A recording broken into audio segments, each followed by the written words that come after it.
Allow me to hand you over to this live broadcast brought to you by PBU in partnership with KBC. Good afternoon. Shimia tuombe. Ewe Mwenyezi Mungu ambaye kwa hekima na wema wako umetoa nyadhifa za viongozi na mabunge kwa ustawi wa jamii na utawala haki wa wanadamu.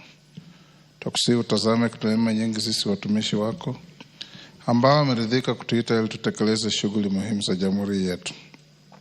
Tukuomba uteremshie baraka zako sisi tulikutanika hapa na utujalie tuyatende na kufikiria mambo yote yatakayofikishwa mbele yetu kwa njia ya haki na uaminifu ili utukufu na sifa zako ziendelezwe na ili kustawisha amani, ufanisi na heri ya nchi yetu na wale ambao haja zao umezikabidhi mikononi mwetu.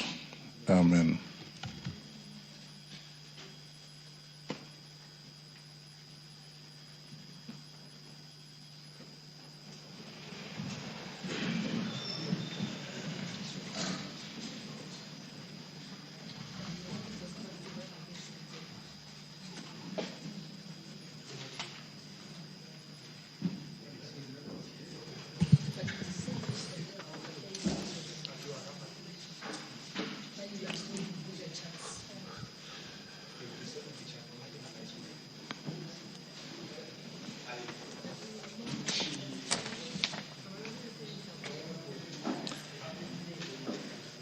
Sergeant, ring the quorum bell.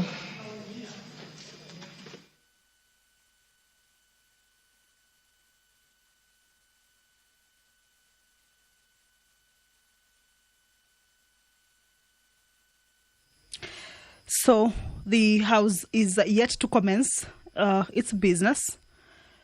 There is a quorum hitch, much as the prayer has been said and the chair taken. The House has not quorated yet for it to be deemed to have achieved that required quorum. So as you can see, more members are still making their way into the chambers.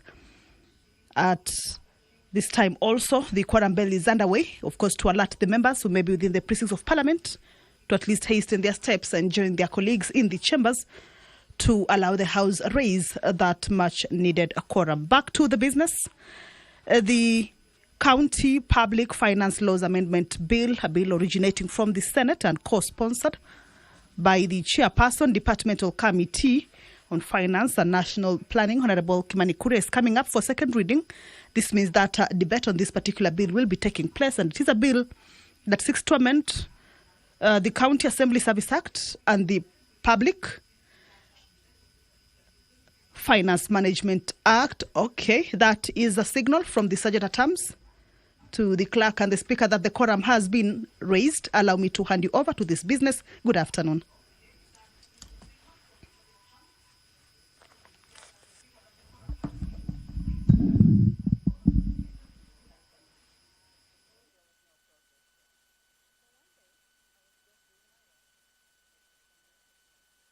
Members, we now have a quorum to transact business. Clerk.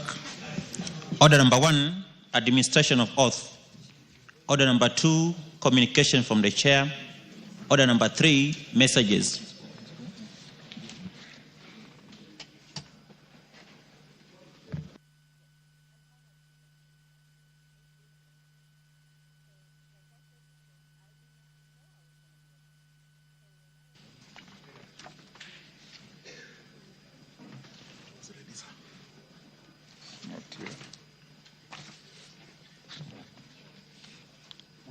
We'll come back to messages. Next order. Order number 4, petitions. Order number 5, papers. Majority Leader. Thank you, Honorable Speaker. Thank you. I beg to lay the following papers on the table of the House today, Wednesday, June 18th, 2025. Afternoon sitting. 1. The Kenya Information and Communication Regulations Registration of Telecommunication Services Subscribers Regulations 2025 from the Ministry of Information, Communication and the Digital Economy to be referred to the Committee on Delegated Legislation. 2. Reports of the Auditor General and financial statements for the year ended 30th June 2023 and the certificates there in respect of the following technical training institutes. A. Chepsirei. B. Machakos Technical for the Blind. C. Ekerubo Giatai D. Gitwebe, E. Bureti. 3. Reports of the Auditor General financial statements for the year ended 30th June 2023 and certificates therein in respect of the following technical and vocational colleges: Belgut, Larry, Kasarani, and Bomet. 4. Reports of the Auditor General and financial statements. Bomet Central. Bomet Central, yes, Mr. Speaker. Bomet Central. 4. Reports of the Auditor General and financial statements for the year ended 30th June 2024 and certificates therein in respect of the following technical and vocational colleges: Larry, Kasarani, Limuru, Okame, Chepsirei, Moiben, and Wanga. 5. Reports of the Auditor General financial statements for the year ended 30th June 2024 and certificates therein in respect of the following schools: A. St. Cecilia Alwar Girls Siaya, B. Moi Girls Vokoli, C. Chavakali, D. Bunyore Girls, E. Chianda, F. Kisumu Girls, G. Bishop Okoth Girls Mbaga, H. St. Mary's Yala, and I. Maseno. 6. Honorable Speaker, reports of the Auditor General of financial statements for the year ended 30th June 2024 and certificates therein in respect of the following technical training institutes: Thika, Rift Valley, Ol Lesos, Bushiangala, Ngeria, Kisiwa, and PC Kinyanjui. 7. Reports of the Auditor General of financial statements for the year ended 30th June 2024 on National Government Constituencies Development Fund and certificates there in respect of the following constituencies: A. Nyeri Town, and B. Lagdera. 8. Reports of the Auditor General of financial statements for the year ended 30th June 2024 and certificates therein in respect of Metkei Girls Secondary School, B. Moi Kapsowar Girls School, C. The Hill School Girls Eldred, D. St. Martin Kathonzueni School, F. Castikeo Boys High School, G. Cardinal Otunga High School Mosocho, H. Asumbi Girls High School, I. Moi Nyabohanse Girls High School, J. Nyabururu Girls National High School, K. Kisii High School, L. Kanga High School, M. St. Joseph Nyabigena Boys High School, M. Voi Boys High School, O. Mare Girls High School, P. St. Mary's High School Lushangoni, Q. Isiolo Boys High School, R. Njoro Girls High School, S. St. Stephen's Luanya Girls Secondary School, T. Moyale Boys Secondary School, and U. Bishop Sulumeti Chelelemuk Girls High School. 9. Annual report of the Auditor General and financial statements of Kenya Civil Aviation Authorities for the year ended 30th June 2024 and certificates therein. And lastly, Honorable Speaker, special audit on capitation and infrastructure grants in schools across the country from the Office of the Attorney General to be referred to the Public Accounts Committee. Honorable Speaker, I beg to lay. Chairperson, Budget and Appropriations Committee. Thank you, Honorable Speaker. Honorable Speaker, I beg to lay the following paper on the table of the House to date, Wednesday, 18th June 2025, report of the Budget and Appropriations Committee on its consideration of the Equalization Fund Appropriation Bill, National Assembly Bill number 21 of 2025. Thank you. Chairperson, Mediation Committee on Division of Revenue.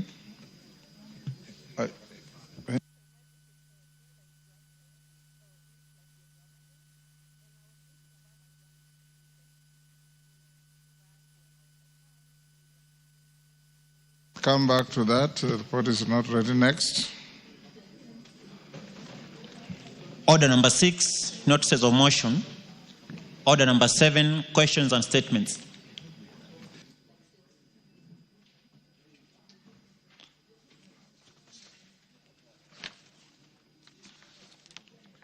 Honorable members, let's go to, there's a supplementary order paper we are expecting. Clerk, is it here yet? A few minutes. Okay, let's go to statements. Ivo Barra, are you taking the response on behalf of Jared? Mr. Speaker. Yes, Chair, Internal Security and Administration. Tongoyo.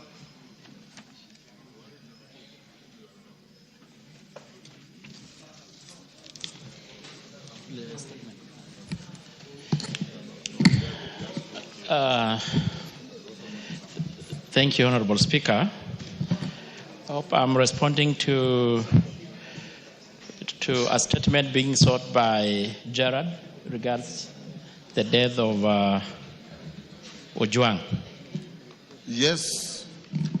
Go ahead and take into account that this is a matter that is very active in court. And if you say anything that is likely to prejudice the court process, I will stop you. Well-guided Speaker, I know, of course, the issue of sub judice. Go ahead. And I'm well-guided. Yes. So, and it's true, Honorable Speaker, we know this is also a matter of a lot of public interest. Honorable Speaker, the Member of Parliament, Honorable Gerard Okello, did sort a statement on the floor of this House under the circumstances that led to the death of Albert Ojwang. And in particular, he wanted to report on the circumstances that led to the death of Alfred Ojwang while in police custody at Central Police Station, including the legal basis for his arrest and the reason for his placement in solitary confinement. 2, the justification of the transfer from Homa Bay to Nairobi County, and also the current status of investigation by the IPOA on the immediate administrative and disciplinary action that has been taken against officers who apprehend and transferred the deceased to Nairobi. And Honorable Speaker, you remember, besides, of course, this statement, Honorable Speaker, the committee took interrogation. They interrogated the IPOA and the IG also on the same matter. And I want to read the minister's response and give a little bit also the highlight arising from the members' interrogation of the IG and IPOA to include the latest update status report from IPOA. Honorable Speaker, I respond as follows. The Member of Parliament, this is the response from the Minister. The Member of Parliament for Nyando constituency, Gerard Okello, had sought the said statement, and I respond as follows. We are deeply concerned by the circumstances surrounding the death of Mr. Albert Ojwang while in police custody at Central Police Station. Indeed, the loss of life in custody raises serious questions on procedural conduct, oversight, and the protection of the constitutional rights by the National Police Service. According to the information made public by Inspector General of Police, Mr. Douglas Kancha, the late Mr. Ojwang was arrested following a complaint launched by Mr. Elliot Lagat, the DIG of KPS, in relation to remarks made by Ojwang on his social media account, Pixel account to be specific. X account goes by that name. Despite the nature of allegation, it is important to emphasize that all arrest persons are entitled to the right enshrined under Article 49 of our Constitution. This including the right to be informed promptly of the reason for arrest, access to legal counsel, and to be brought before the court of law within the 24 days. In light of the above, the decision to place Mr. Ojwang in solitary cell and whether it was consistent with the legal and procedural provision remain a matter under active investigation. The preliminary autopsy has provided initial insight into the cause of his tragic death. However, the committee awaits the conclusion of IPOA to determine any lapses, misconduct, and violation of Mr. Ojwang's right while in custody. I'll reiterate our commitment to pushing for transparency, accountability, and protection of all Kenyans from abuse while in custody of state. In regards to the second question, Honorable Speaker, in regards to the transfer of Mr. Ojwang from Homa Bay to Nairobi by the DCI, DCI was informed that the transfer was necessitated by the nature of alleged offense, which was cybercrime. We understand that such offenses may have an element that transcend geographical boundaries, but it is imperative that such transfers must still comply with the principle of lawful procedure. Under the Criminal Conduct Code, Cap 75, matters relating to the jurisdiction is determined by the place the offense is alleged to have occurred or where its consequences are felt. Again, in our understanding, in cases where it is uncertain in which jurisdiction the offense occurred, the law permits proceedings to be instituted in any such jurisdiction. However, even in such cases, the rights of accused persons be strictly upheld as they are entitled to humane and lawful condition of detention. Therefore, the committee underscores the importance of ensuring that operational decisions such as transfer of accused do not override constitutional protection. The legality of a joint transfer and whether it met both procedural and human rights standards remain a critical component of ongoing investigation. On the third question, Honourable Speaker, the case is already under active investigation by POA and other relevant agencies. From public statements, we are also informed that the authority has made notable progress, including the recording of statements from several police officers, among them the OCS Central Police Station and junior officers who were on duty at the time of the incidents.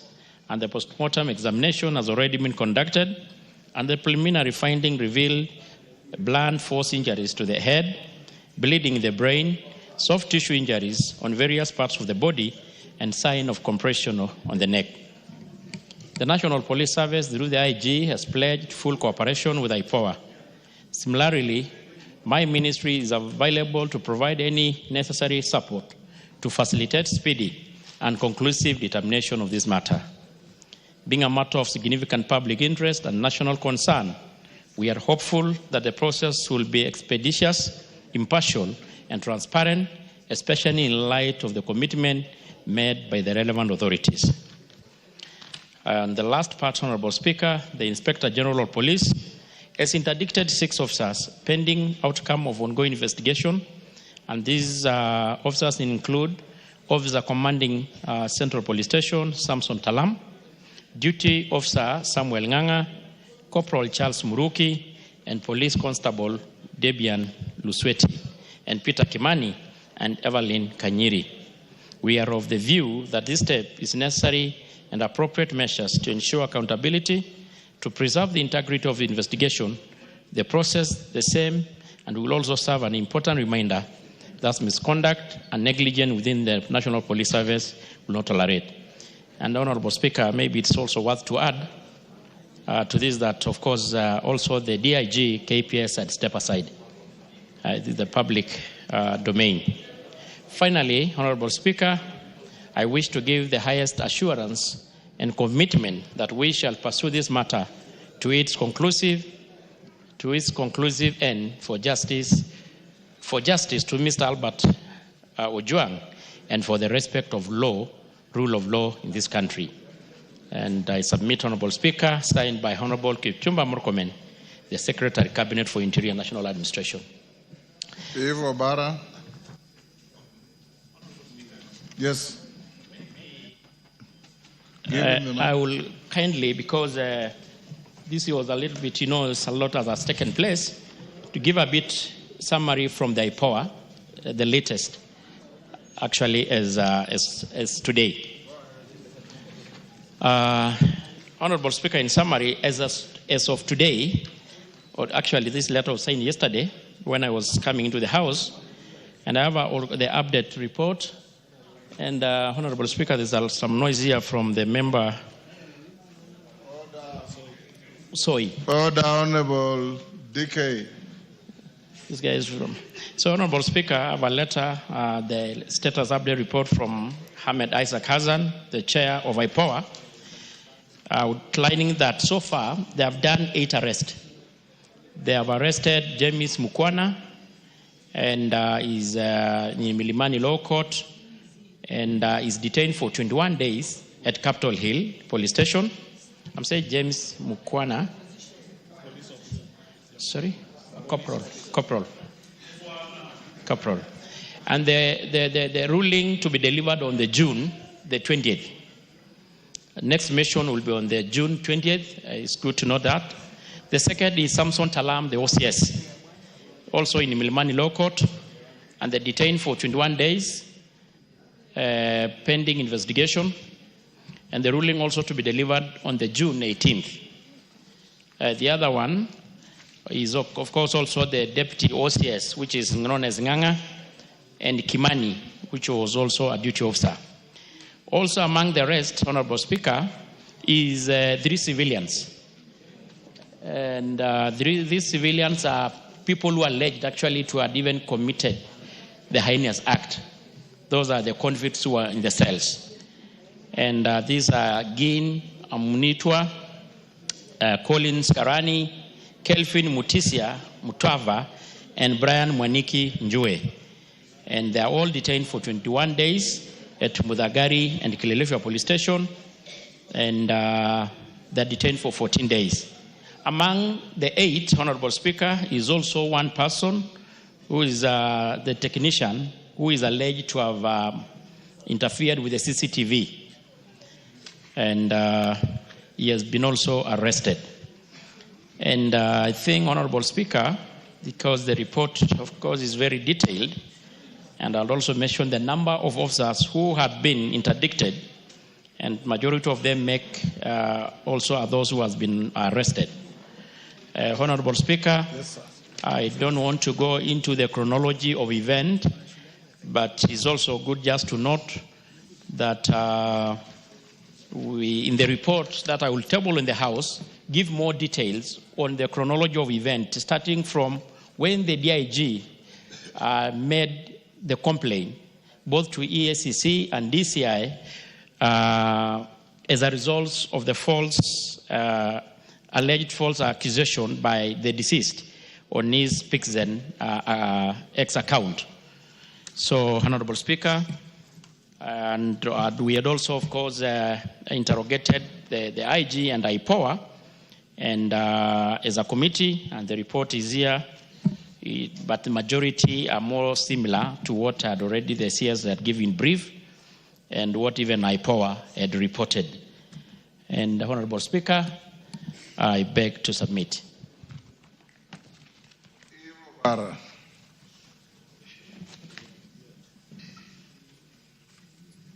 Thank you, Mr. Speaker. Let me appreciate that little effort has been made and there is progress on the case. But, Mr. Speaker, on the specific questions that were asked, I'm yet to be satisfied. Mr. Speaker, what was asked was why, the first one was, why was Albert transferred from Homa Bay to Nairobi? Was this legal? Mr. Speaker, this has not been clearly answered. In line with Article 49 of our Constitution, it's required that the arrested person be held near the place of arrest unless there are exceptional circumstances, and none were disclosed. The second one that I'm not satisfied with was what was asked was what specific online post led to his arrest. Mr. Speaker, up to this point, we do not know the specific online post. The other one was, the question was Albert's detention documented at the Central Police Station? Mr. Speaker, the response clearly should have stated that it was not. At least acknowledge that there were gaps in the manner in which his case was handled. They always say that the truth will set us free. So I would appreciate if the minister in charge or the cabinet secretary in charge acknowledge some of the shortfalls or the shortcomings on the manner in which the case was handled.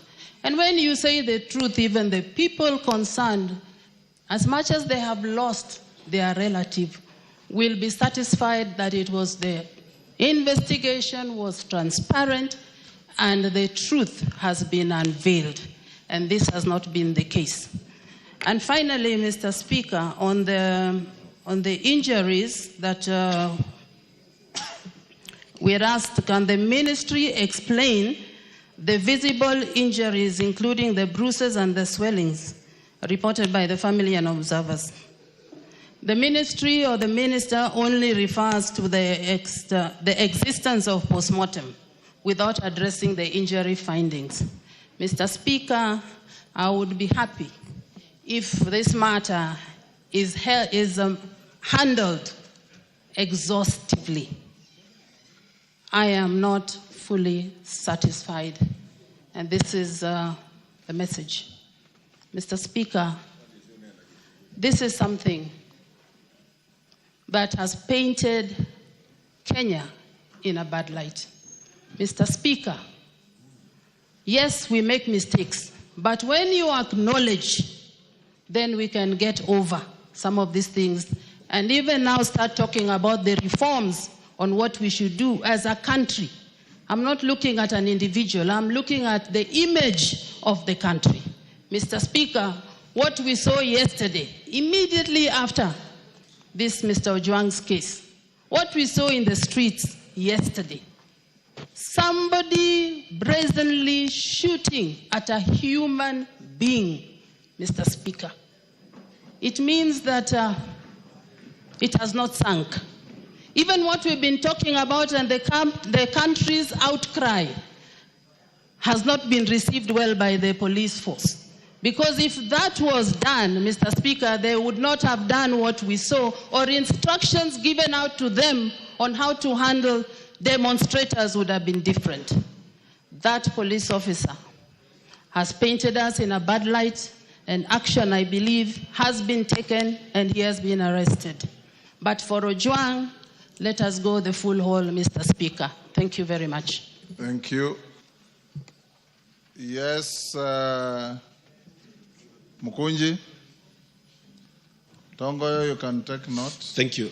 Honorable Speaker, I also want to say the statement is quite insufficient. Honorable Speaker, from a far look, this looks like there's a lot of conspiracy around that case. And Honorable Speaker, I am appealing to the committee to go beyond IPOA statement. There is a need, Honorable Speaker, for this National Assembly to go beyond the issue of getting a report from IPOA and actually form a commission of inquiry to know exactly what transpired, that is supposed to be independent, that involves also everybody that is being mentioned. Honorable Speaker, there has been mentioned two gentlemen that come from my constituency. And Honorable Speaker, those young gentlemen who are actually cousins had been arrested because of a road issue, a traffic matter. They were released. And then when they went for their vehicle, Honorable Speaker, they were rearrested and taken in custody, and they are being forced to write statement. Honorable Speaker, I beg for this National Assembly to take the issue of police misuse and misconduct very seriously. Let us try as much as possible to correct the image so that, Honorable Speaker, as my sister has said, we have to ensure the credibility of our nation is beyond reproach. Thank you. Otienda Molo. Thank you, Mr. Speaker. Mr. Speaker, the response as read is grossly inadequate. But it is because of our system that we cannot expect our own colleague to give us sufficient answers, because he can only rely on answers that have been given to him. Mr. Speaker, the issue of Ojwang demonstrates monumental impunity and disregard to the Constitution and the law, to an extent that, as seen together with what happened yesterday, it demonstrates total anarchy and a danger of sliding to be a banana republic if we are not already there. Mr. Speaker, first of all, I would suggest that to ask our colleague to bring better answers is to give him a task beyond him. because he will not get better answers. He is relying on the same police who told us that this was an issue of suicide. There is no way they can give us any better answers. Mr. Speaker, I would suggest that if ever there was a case where we should consider constituting an ad hoc committee, because Ojwang's death demonstrates what happens every day, except it does not come to the limelight. I would suggest that, Mr. Speaker, you consider constituting an ad hoc committee to look into what actually happened, and also to look into what happens to other persons in similar circumstances, so that the police can be brought to order within the Constitution and the law. Mr. Speaker, there are so many gaps in that responses. Number one, for starters, we have been failed by IPOA. IPOA cannot, as the person investigating police conduct, attend a press conference where the police are explaining their own conduct. You cannot do that. IPOA cannot come and tell us that they have arrested people and they are prosecuting people for murder when the central suspect has not written a statement to date. How do you determine then who should be taken to court if you've not interviewed Eliud Lagat up to now? IPOA has failed us and we must call them to order. The other failure, Mr. Speaker, is in response to what now happened, the public outcry. I read the statement of 16th June 2025 by the DIG Eliud Lagat, where he says he has voluntarily stepped aside. Mr. Speaker, there is nothing like stepping aside in law. I invite, Mr. Speaker, that we look at the National Police Service Act, we look at Section 17, we look at Section 95A. Under Section 17, the President can remove the DIG, can retire the DIG, or can redeploy the DIG. None of those can be done by the DIG themselves. Under Section 95A, the disciplinary process can only be done by a disciplinary committee of the National Police Service Commission. You cannot discipline yourself by saying you've stepped aside. What does that mean in law? Mr. Speaker, I want to suggest that this whole issue is a charade. If you look back to the questions that were asked, before you are arrested, you are supposed to be told why you are being arrested under Article 49. This was not an arrest, this was an abduction. And to use the word arrest, as has been used by Chairman, is wrong. And if it was an arrest, you are supposed to be taken to the nearest police station. Why would you be taken 600 kilometers? And when you are taken to the station, then the OB is not recorded. At what point then are you told of the reason for your arrest? And then you are put in situations where you are clearly have been set up to be killed. Mr. Speaker, I think we owe it to this country, given what happened to Ojwang, given what happened to those who are demonstrating at what happened to Ojwang, to the extent that the same police are now escorting goons, we are in danger of sliding to a total banana republic.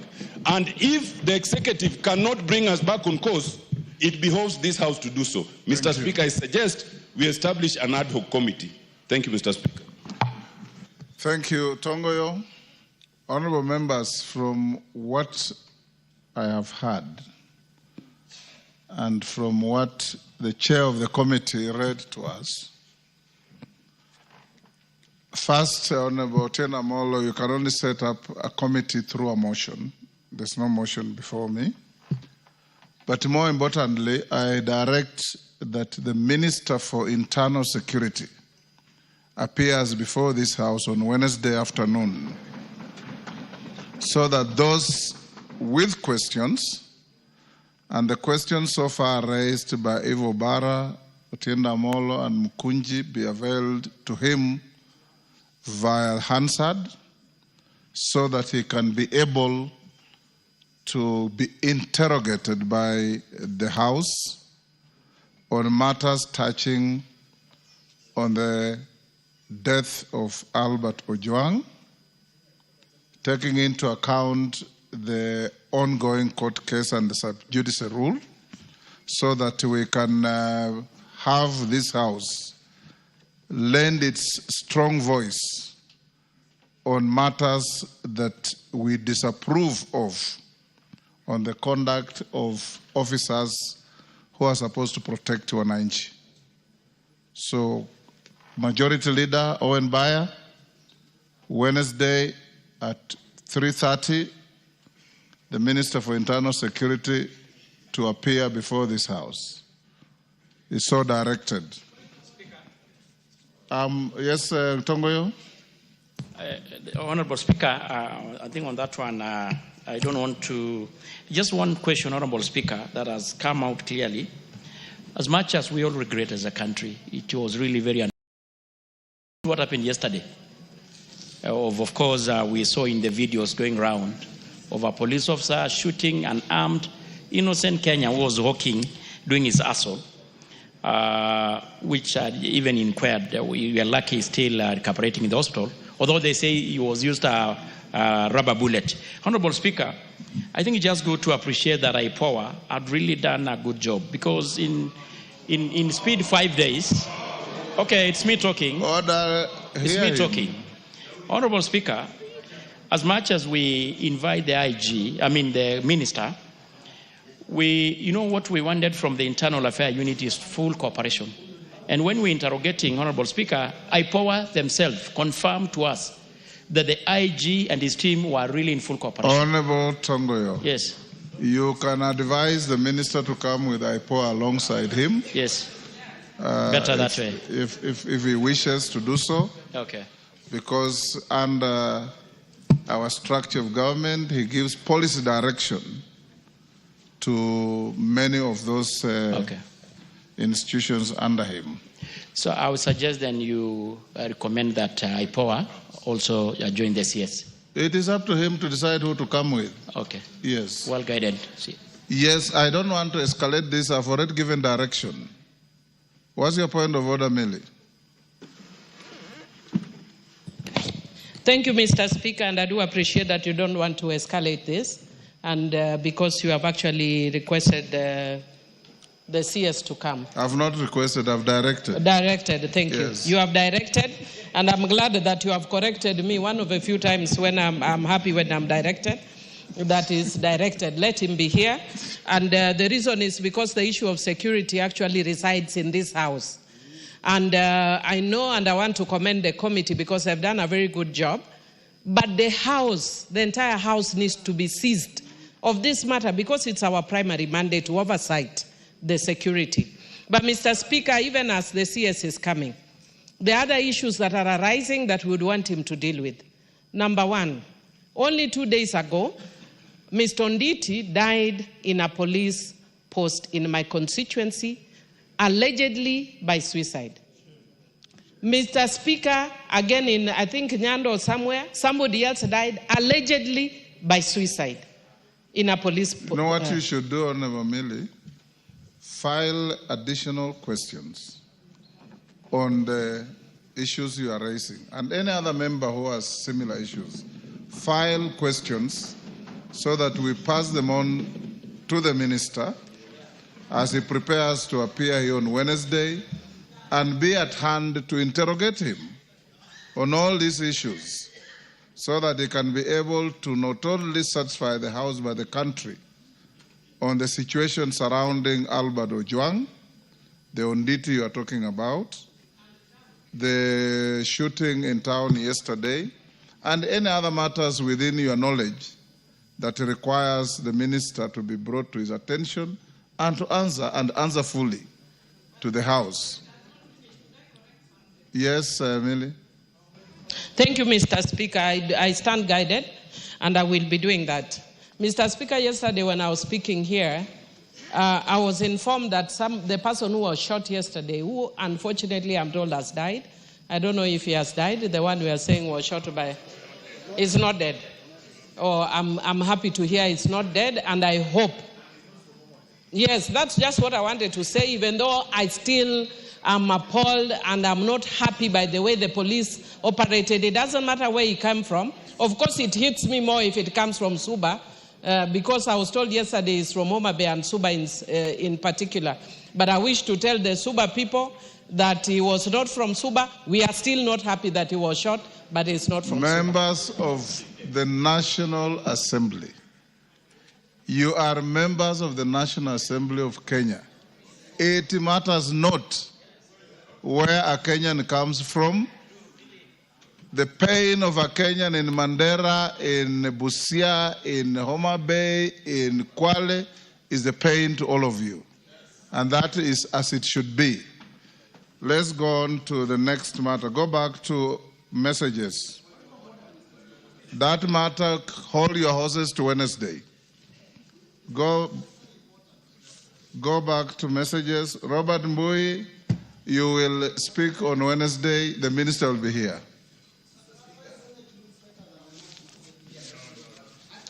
Order number 3. We are not in competition. You are a house, discharge your duties. Order number 3, messages. Honorable Mbui, I know you have said that to me elsewhere, and I agree with you. It is, you and I were shot at when we were together. My car was smashed. Honorable members, be here, Robert, on Wednesday. I'll give you ample time to reflect even on your broken and healed leg.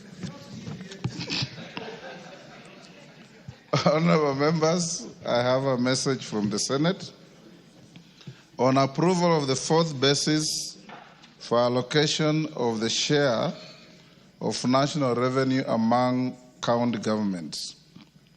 Honorable members, pursuant to the provisions of Standing Order 41-4 of the National Assembly Standing Orders, I wish to report to the House that I have received a message from the Senate regarding the approval of the 4th basis for revenue allocation among county governments in accordance with Article 2173 of the Constitution. Honorable members, the message conveys that on Thursday, 12th June 2025, the Senate considered and approved the 4th basis for allocation among the counties, the share of national revenue that is annually allocated to the county level of government. This consists of the baseline allocation ratio and the formula for distribution for the financial years 2025-26, 2029-30. For clarity, honorable members, the baseline allocation ratio refers to the shareable revenue allocated to the counties in the financial year 2024-2025. The formula contains parameters and the various respective thresholds to be considered in determining the criteria for horizontal distribution of the shareable revenue among 47 county governments. The parameters include the basic equal share, population, poverty, and land area. Honorable members, as you are aware and no doubt appreciate, the basis for revenue sharing among county governments is a very critical element in facilitating the seamless execution of the devolved functions of our county governments. Notably, the formula has implications on the division of revenue bill and the county allocation of revenue bill for the financial year 2025-26. In this regard, it ought to be concluded expeditiously and before the conclusion of these 2 bills. Honorable members, as contemplated under Article 217 of the Constitution, the National Assembly may consider the Senate's resolution and vote to approve it with or without amendments or reject it in toto. It is worth noting that the decision of the National Assembly to amend or to reject the Senate's resolution on the formula requires the support of at least 2/3 of the members of the National Assembly, being not less than 233. So any one of you wants to amend, you must garner 233 members to support your proposal. Any one of you wants it rejected, you must also do so. Honorable members, in order for the House to commence consideration of the resolution of the Senate on the 4th basis for revenue allocation among county governments, are directed as follows. 1, that the message from the Senate together with the accompanying 4th basis for revenue allocation formula is hereby committed to the Budget and Appropriations Committee for expedited consideration. 2, that cognizant of the urgency of the matter, the committee is expected to consider the formula and submit a report to the House on Tuesday, 24th June 2025. 3, that the House Business Committee shall place the Senate resolution on the formula in the order paper of Tuesday, 24th June 2025 for consideration by the House. And 4, that the clerk is hereby directed to circulate the message containing the formula to all members and publish it on the parliamentary website. The House is accordingly guided.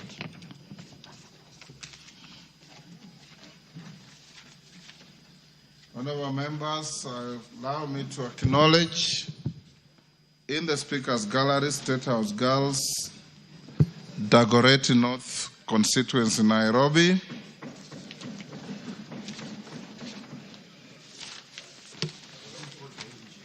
And which was the next one? Alvioda.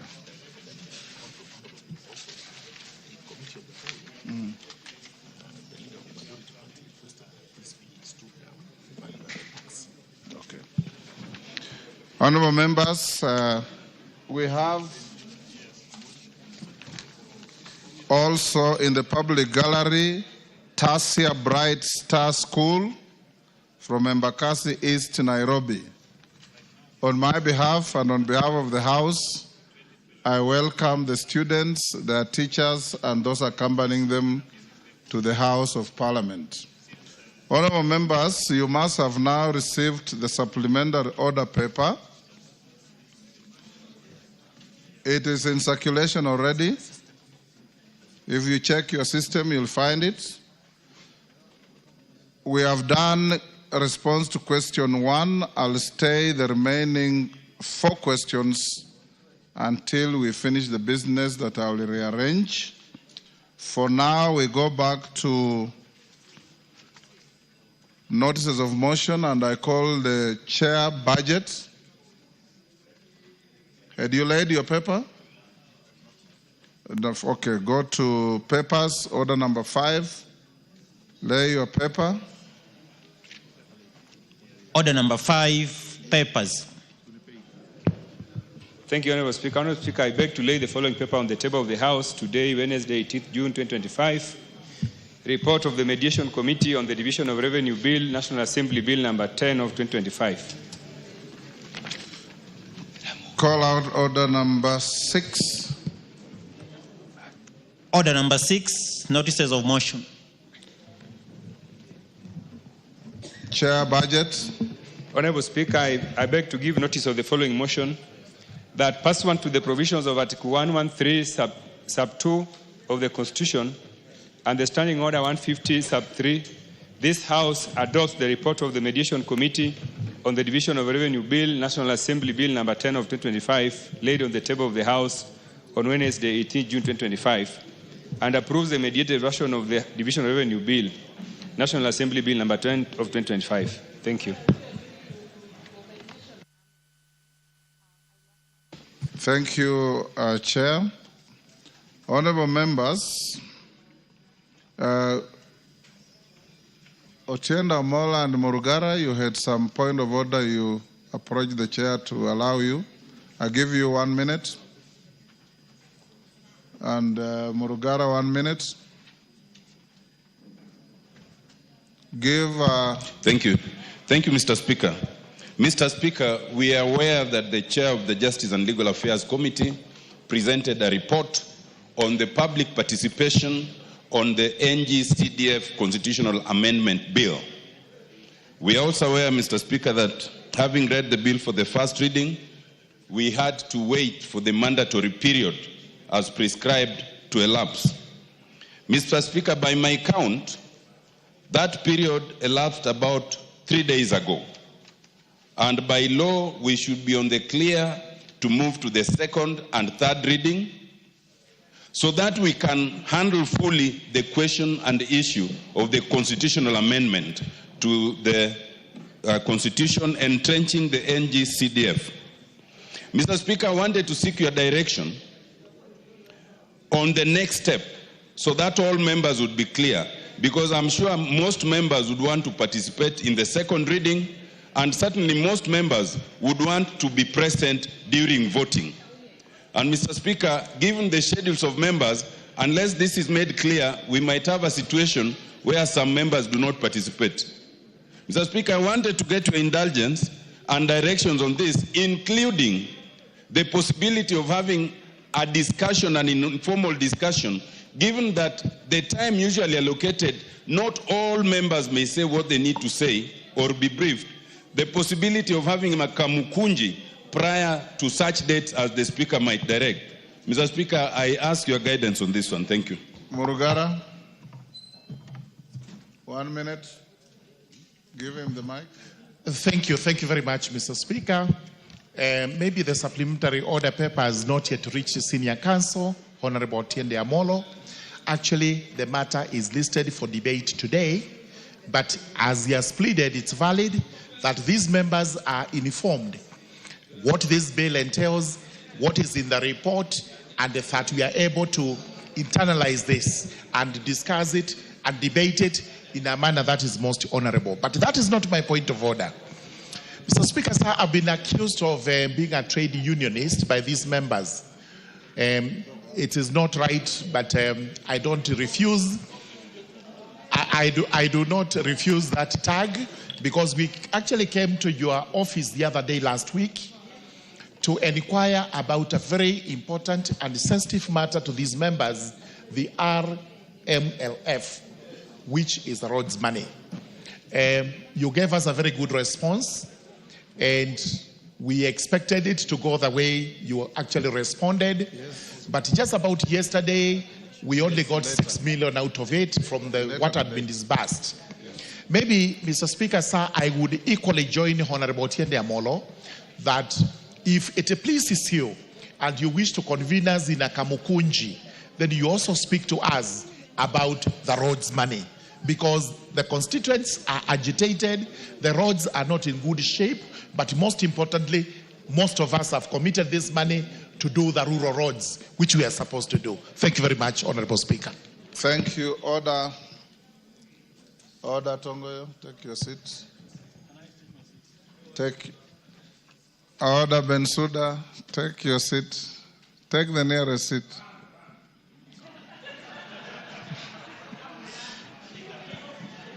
Order, honorable members. Order, members. First, allow me to acknowledge the good work that is constantly done by a caucus of lawyers in the House, who from time to time are called upon to discharge pro bono services to the House in matters, legal, court processes, and so on and so forth. This morning I had a meeting with the caucus members, not all of them, some didn't show up, perhaps because of inadequate communication, and they raised the issues that the two members have raised. I will direct as follows. Number one, the matter appearing at order number 13 on the supplementary order paper, the Constitution of Kenya Amendment Bill, National Assembly Bill number 4 of 2025, be stepped down to next week for the simple reason that constitutional amendment bills are very delicate to the extent that once you move it, you debate, you vote for it as it is or reject it as it is. You are not allowed to bring any amendments on the floor. That's why we gave you time, adequate time, to debate this matter informally in a pre-publication form. And the Hansard shows that at least about 80% of members of this House spoke to it. But that notwithstanding, memories fail, people change their minds, people forget things, and so on. I have acceded to the request that on Tuesday at 9 a.m. in the morning, we congregate here in a special Kamkunji to again appraise ourselves on the content of this important bill that seeks to entrench GAF funds, NGCDF, and Senate Oversight Fund into the Constitution so that when we start the debate in second and subsequent third reading, we know that we have no opportunity or capacity to amend. On the issue of RMLF, I'm sure your officers must have advised you that some sums of money have been disbursed, and there is a process of re-engineering the disbursement of additional funds.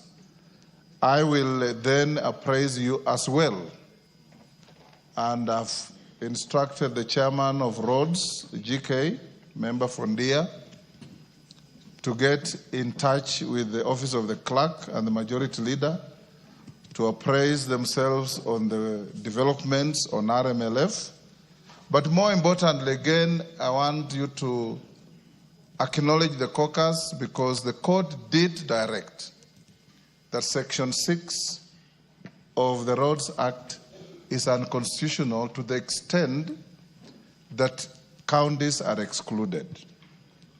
For us to correct the situation, the caucus, under my direction and guidance, are working overnight to come up with a draft bill to cure that anomaly that the court has pointed out, which will then be processed in the shortest time possible, including public participation and so on, so that within a month or two, we should have an amended bill that meets the constitutional expectations that have been directed. So once again, the caucus, on behalf of the House, we salute you for your not only offer of your time and brain, but the sacrifice you are making to make this House function better. Thank you. As you know, the caucus is co-chaired by the Honorable Otienda Amolo and Chepkonga. Chepkonga is out of the country, but we salute them for their leadership. Honorable members will then reorganize the business of the day. The remainder of the questions to be responded to will come after the committee of the whole. So we'll skip order number 8, order number 9, and order number 10, and go to the committee of the whole. And in the committee of the whole, the majority leader has requested that we step down the order on value-added tax amendment bill, which will come next week, so that we deal with the finance bill and the National Council of Population and Development bill. Equally important, honorable members, as you know the requirement under the law and the Constitution, I have approved requests for amendments from the chairman of the committee, from the majority leader, and from the honorable member for Navaholo, Emmanuel Wangwe, which will be prosecuted in the committee. Honorable members, I'll now direct the clerk to call out order number. Yes.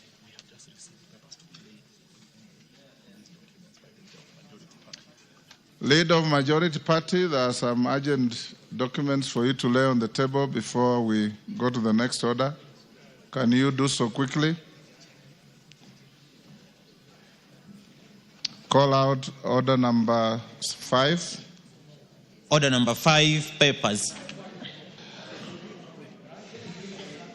Majority Leader. Thank you, Honorable Speaker. Honorable Speaker, I beg to lay the following papers on the table of the House today, Wednesday, June 18th, 2025, in the afternoon sitting. The supplementary estimates number 3 for the financial year 2024-2025, and the following accompanying documents from the National Treasury. 1. Order members. Kagombe. 1, financial year 2024-2025 supplementary based budget. 2, financial year 2024-2025 supplementary estimates number 3, recurrent estimates. 3, financial year 2024-2025 supplementary estimates number 3, development estimates. And lastly, Honorable Speaker, at 5, memorandum on financial year 2024-2025 supplementary estimates number 3. Honorable Speaker, I beg to lay.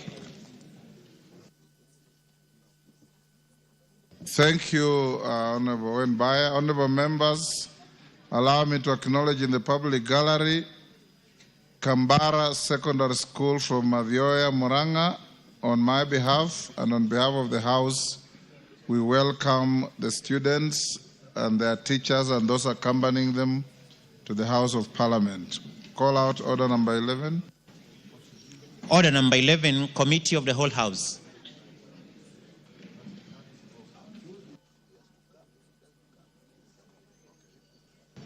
Honorable members, will you be upstanding?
Order, honorable members, order. Will we take our seats? Order. All members, will we take our seats? The committee, the House is now the committee of the whole House for the Finance Bill, National Assembly Bill number 19 of 2025. Order. Order.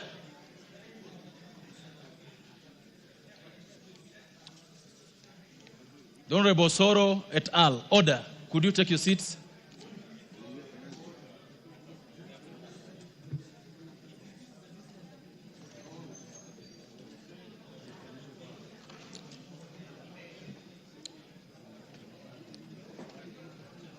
Honorable Chair, Finance Committee, are you ready?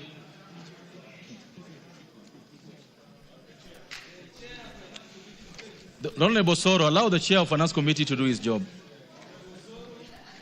The Honorable Soro, take your seat.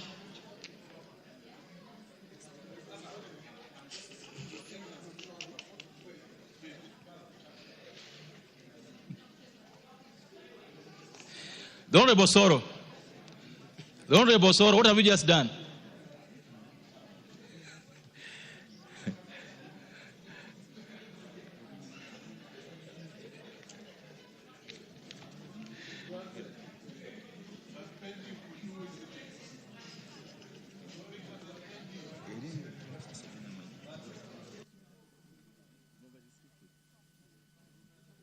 So members, let's proceed. The Honorable Chair of Finance, I hope you are ready.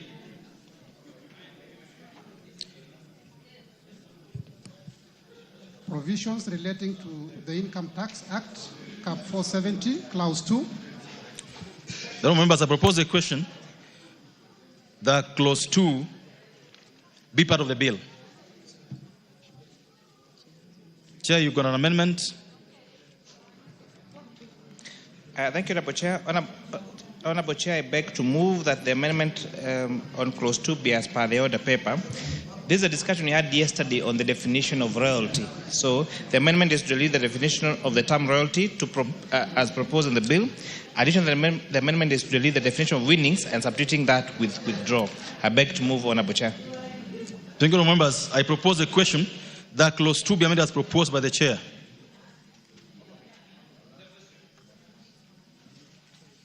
I now propose a question that clause 2 be amended as proposed by the chair. Will as many of the opinion say aye? Will as many of the opinion say nay? The ayes have it. I now put the question on all members that clause 2 as amended be part of the bill. Will as many of the opinion say aye? Will as many of the opinion say nay? The ayes have it.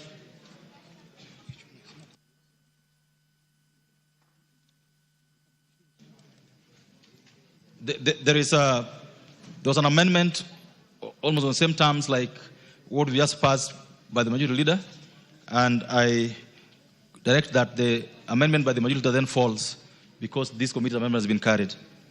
Next. Clauses 3 and 4. Oh, members, I propose a question that clauses 3 and 4 be part of the bill. Because there's an amendment, I now put the question that clauses 3 and 4 be part of the bill. Will as many of the opinion say aye? Will as many of the opinion say nay? The ayes have it. Clause 5. Members, I propose a question that clause 5 be part of the bill. The chair of committee, you got an amendment. Honorable Chair, I beg to move that clause 5 be amended as per the order paper. This amendment is seeking to remove sale of scrap as income subject to tax under Section 10 of the Income Tax Act. Additionally, this amendment is seeking to include withdrawals made by punters as taxable income under Section 10 of the Income Tax Act.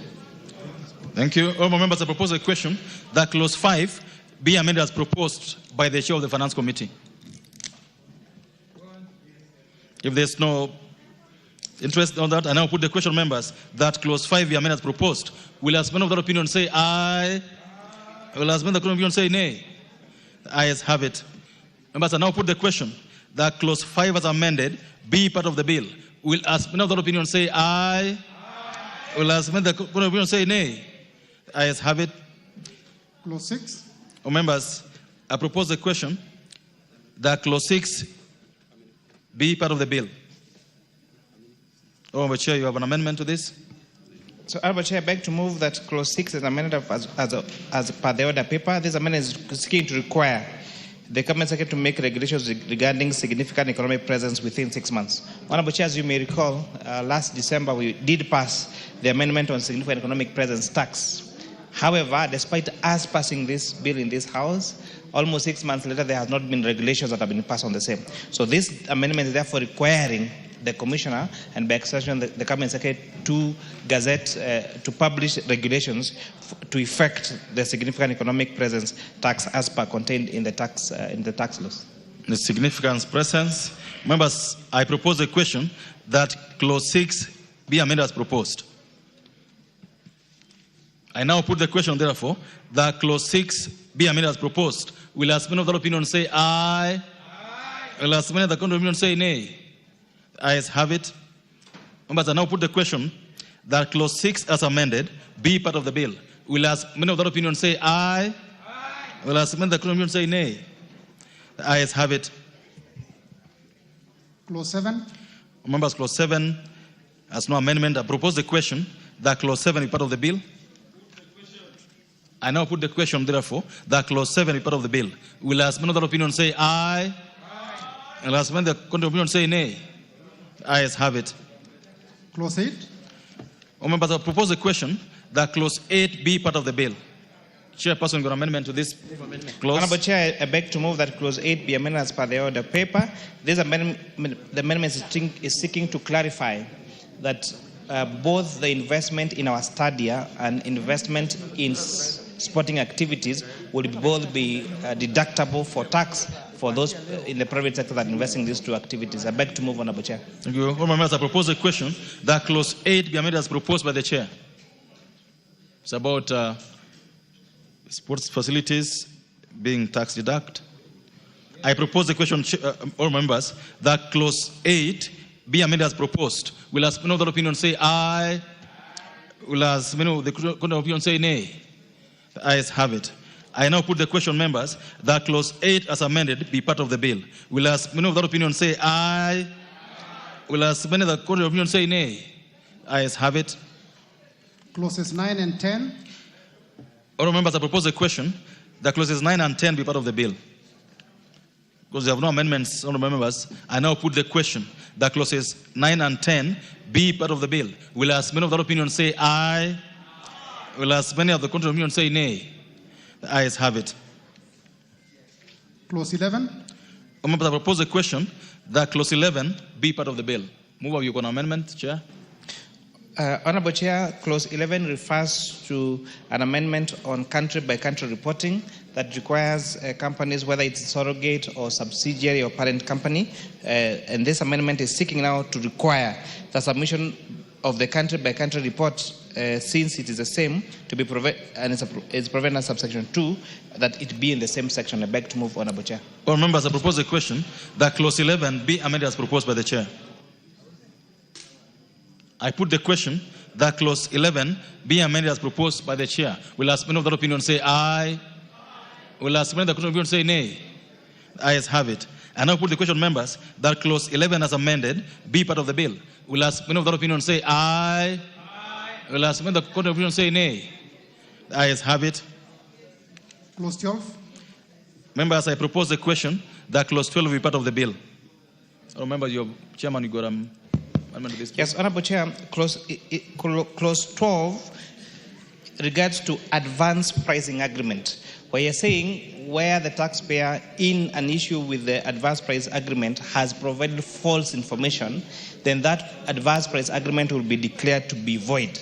Additional, Honorable Chair, this particular amendment is seeking to provide for timeline in which the Commissioner General, by extension, the Cabinet Secretary, will provide regulations on the enactment of this particular clause 12 in terms of timelines, giving them 6 months to gazette regulations on the enactment of this advance price agreements. I beg to move, Honorable Chair.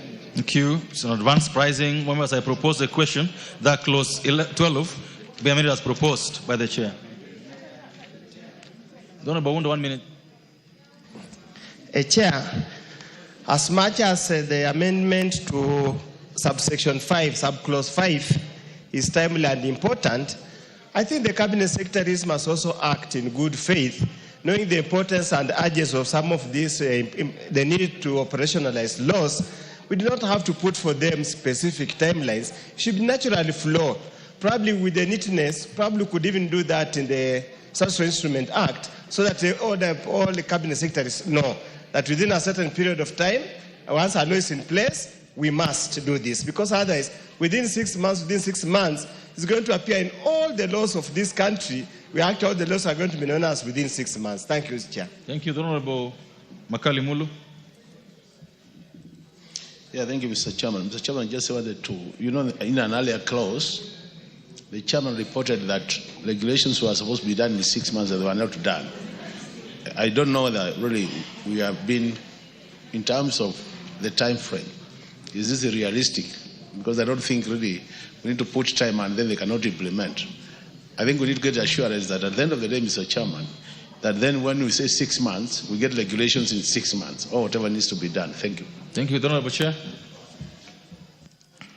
Yes, Honorable Chair, this particular amendment has been necessitated by, again, the experience, for example, with significant economic presence tax, where the ministry requires us to make particular amendments to the law, but then they take all their time to issue regulations. And therefore, we are requiring them to have a timeline in which they must issue those particular regulations. And I think this is, even if it might be monotonous to repeat them in all our respective laws, but it's important, where we require the executive to act on their part, to give them timelines in which they are supposed to act, Honorable Chair. Thank you. Oh, members, I now put the question that clause 12 be amended as proposed by the Chair. Will as many of that opinion say aye? Will as many of the contrary opinion say nay? The ayes have it. I now put the question, members, that clause 12 was amended be part of the bill. Will as many of that opinion say aye? Will as many of the court of opinion say nay? The ayes have it. Clauses 13 and 14. All members have proposed a question that clauses 13 and 14 be part of the bill. And because there's no amendment to them, I now put the question that clauses 13 and 14 be part of the bill. Will as many of that opinion say aye? Will as many of the court of opinion say nay? The ayes have it. Clause 15. All members have proposed the question that clause 15 be part of the bill. Honorable Chair, you got an amendment to this. So, Honorable Chair, I beg to move that clause 15 be amended as the order paper. This amendment is to provide that the Commissioner should respond to an application for change of accounting year within 3 months and not 6 months in order to remove inefficiencies. Honorable Chair, again, as I explained in the previous two clauses, we are trying to make sure that the Commissioner is also responsible for timelines. So where, for example, that a taxpayer has applied for changing their financial year, we are reducing their time from the time in which they are supposed to respond from 6 months to 3 months. And Honorable Chair, what you're going to see consistent in the entire amendments that you're doing, where the Commissioner does not respond, then we are saying that that particular application by the taxpayer shall be deemed to have been accepted, so that we also give leeway to the taxpayer and not just power to the Commissioner, so that we also make sure that our tax system is not just fair, but it's also transparent and equitable. Honorable Chair. Thank you. Members, I now propose the question that clause 15 be amended as proposed by the Chair. I now put the question that clause 15 be amended as proposed by the Chair. Will as many of that opinion say aye? Will as many of the court of opinion say nay? The ayes have it. All members, I now put the question that clause 15 as amended be part of the bill. Will as many of that opinion say aye? Will as many of the court of opinion say nay? The ayes have it. Clause 16. All members, I propose the question that clause 16 be part of the bill. With amendments by the chairperson of the committee and the leader of majority. Chairperson. Honorable Chair, I beg to move that clause 16 be amended as per the order paper. This, Honorable Chair, is amending section 35(1)(a), which currently exempts only specific commissions paid by resident air operators to non-resident agents for ticket sales. This broad scope leads to taxation of essential foreign expertise, even when such services are complete and available locally. Additionally, this particular amendment is provided for taxation of withdrawals rather than winning in the case of betting. I beg to move, Honorable Chair. Thank you. Members, I propose a question that clause 16 be amended as proposed by the Chair. I then put the question that clause 16 be amended as proposed by the Chair. Will as many of that opinion say aye? The opinion say nay? The ayes have it. I now put the question, members, that clause 16 as will as many of the ayes have it. All members, I propose a question. Chair,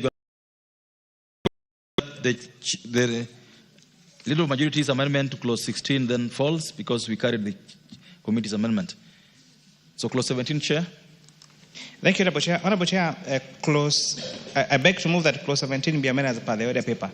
As you remember, Honorable Chair, the amendments we did on the Tax Procedures Act in December and the Tax Amendment Act in December brought various taxable deductions for pay as you earn. So where we said we deduct the taxable allowances before we calculate for pay as you earn. However, Honorable Chair, we have taxpayers have reported to us during public participation that we have quite a number of employers who are not allowing those expenses as tax allowable, and therefore they are leaving now the employed, especially the employed Kenyans, to now claim that when they are filing their income tax at the end of the year. So therefore, this amendment is seeking to compel the taxpayer to allow for tax deduction those tax allowable expenses for pay as you earn. I beg to move, Honorable Chair. All members, I propose a question that clause 17 be amended as proposed by the Chair. Honorable Omboko. Thank you, Honorable Chair. I want to support that amendment as the Chair puts it, because that was a very vital law that we made as a Parliament, so that when we are taxing the employees on their payslip, we don't include those statutory elements and deductions. because when you do so, it's double deduction. In fact, it was meant to leave some more money in the pay slips of the workers. Chair, is that correct? And therefore, I want to support it because it is very, very progressive. Remember, one of the biggest challenge we are facing now by the workers of this country is that there are too many levies on their pay slips. And this was supposed to actually achieve a situation whereby they have some relief. Thank you, Honorable Chair. Thank you. Honorable Wunda, 1 minute. Quick one. It is possible, Chair. I support, 100% support the amendments as it was done before it's being carried here. But probably the failure to allow all deductions and relief could be out of ignorance, not knowing what was provided for. Not everybody is kept abreast with the changes in the law. Can I ask the Chair that once the President assents to this bill and these changes, just run down all the everything, version, post it anywhere. So, both in an employee as employed only 10 liters a day will not bother to follow all these processes. Okay. Just do Mwananchi guide, so Kenyans can know. Even Mwalimu Mboko doesn't know all these things. He's now and is a teacher, a very renowned person. Thank you. Also, these small things. Thank you, Honorable Chair. Honorable Chair. Honorable Chair, I would like to assure Professor Undo that Mwalimu Mheshimiwa Amboko is very conversed with these matters. He's on Speaker's panel, is one of the most keen members in this House to follow proceedings. But the comment made by the Honorable Member for Funyula is a fair comment. That if Omboko doesn't know, what do we expect about the guy down there? I was coming to that, Honorable Chair. We have, Honorable Chair, and on a very and on a very serious, Honorable Chair, one of the consistent remarks we got when we moved across the 10 counties in this country, they were saying our lawmaking process is too technical, even for fairly educated Kenyans. And they were saying we need to have simpler versions of the bill, of the process, and even in our communication. And therefore, this is a call to us as a House, as Parliament, to communicate better in a simpler language to the proposals, to simplify sometimes from our entities across all the arms of government, especially the executive. And Honorable Chair, most of these communications are in English. So we need to have even versions of our bills and our laws in vernacular, so that Kikuyu speaking speaker from Mukinyai in my village can understand, so that Tholuo speaking Kenyan from Ukwala can understand what we mean, Honorable Speaker. So I agree with Honorable Undo from Funyula that we need to simplify the way we communicate our legal making process, because sometimes, even for fairly educated and learned Kenyans, it becomes a bit too technical to understand. Honorable Chair, I've always said, sometimes even when we present these bills to Kenyans, sometimes the proposal is to delete a deletion. And therefore, even when they get to the bill, the proposal is to delete a deletion. So again, you have now to get the parent act to see what was being deleted, Honorable Chair. And I think we have an obligation to make sure we simplify our communication. Well said. Thank you. The Honorable Mboko. Honorable Chair, what that particular clause means is that once you allow the pay to be deducted on the gross, including the deductions, it means you are actually taxing the workers on money that will not go to them. Basically, that's the basis of it. I just wanted to correct that. I'm the master of this, and that's why I raised it. It's a very good amendment, and actually, the employers must now be compelled to do exactly that. Thank you. Thank you. Members, I put the question that clause 17 be amended as proposed by the chair. Will as many of the opinion say aye? Will as many of the opinion say nay? Ayes have it. I now put the question, members, that clause 17 as amended be part of the bill. Will as many of the opinion say aye? Will as many of the court of opinion say nay? Ayes have it. Clauses 18, 19, 20, 21, 22, 23, 24, and 25. Members, I propose a question that clauses 18, clause 18, 19, 20, 21, 22, 23, 24, and 25 be amended, be part of the bill. Members, those clauses have no amendments. I therefore put the question that clauses 18, 19, 20, 21, 22, 23, 24, and 25 be part of the bill. Will as many of the opinion say aye? Will as many of the opinion say nay? Ayes have it. Clause 26. Members, I propose a question that clause 26 be part of the bill. This is an amendment by the Honorable Chair. Honorable Chair, I beg to move that clause 26 be amended as per the order paper. This amendment is to allow for investment allowance for a spectrum license by a telecommunication operator. Additionally, Honorable Chair, this amendment is to retain 100% investment allowance reduction for investment outside Nairobi and Mombasa. Honorable Chair, as I said yesterday, this investment allowance for spectrum license is going to ensure that we have more coverage of network across the country. It is really unfortunate, Honorable Chair, that in 2025, we still have some parts of this country that there's no power, there's no telephone connectivity. And are therefore, you moving this particular amendment, Honorable Chair, order, is seeking order. Which one are you moving? 26. Oh, sorry, it's 27. Yeah, move 26 first. Oh, sorry. Oh, yes. Sorry, Honorable Chair, I beg to move that clause 26 be amended as per the order paper. Honorable Chair, I want to thank sincerely Honorable Oudo, because he's the one who noticed this yesterday during the second reading. And he has noticed it again today. And he has noticed it again today. Noted that, Honorable Chair, that the amendment as proposed in the bill, Honorable Chair, would leave out payment of gratuity and pension outside public pension schemes. Honorable Chair, during a time when there are a lot of investments, there are a lot of savings, Honorable Chair, by Kenyans in other non-public pension schemes, it is very important that we don't exclude this particular pension and medical schemes that Kenyans pay outside the public schemes. And therefore, I beg to move that we now delete the word public from the bill, so that the law will read other allowances paid under a pension scheme.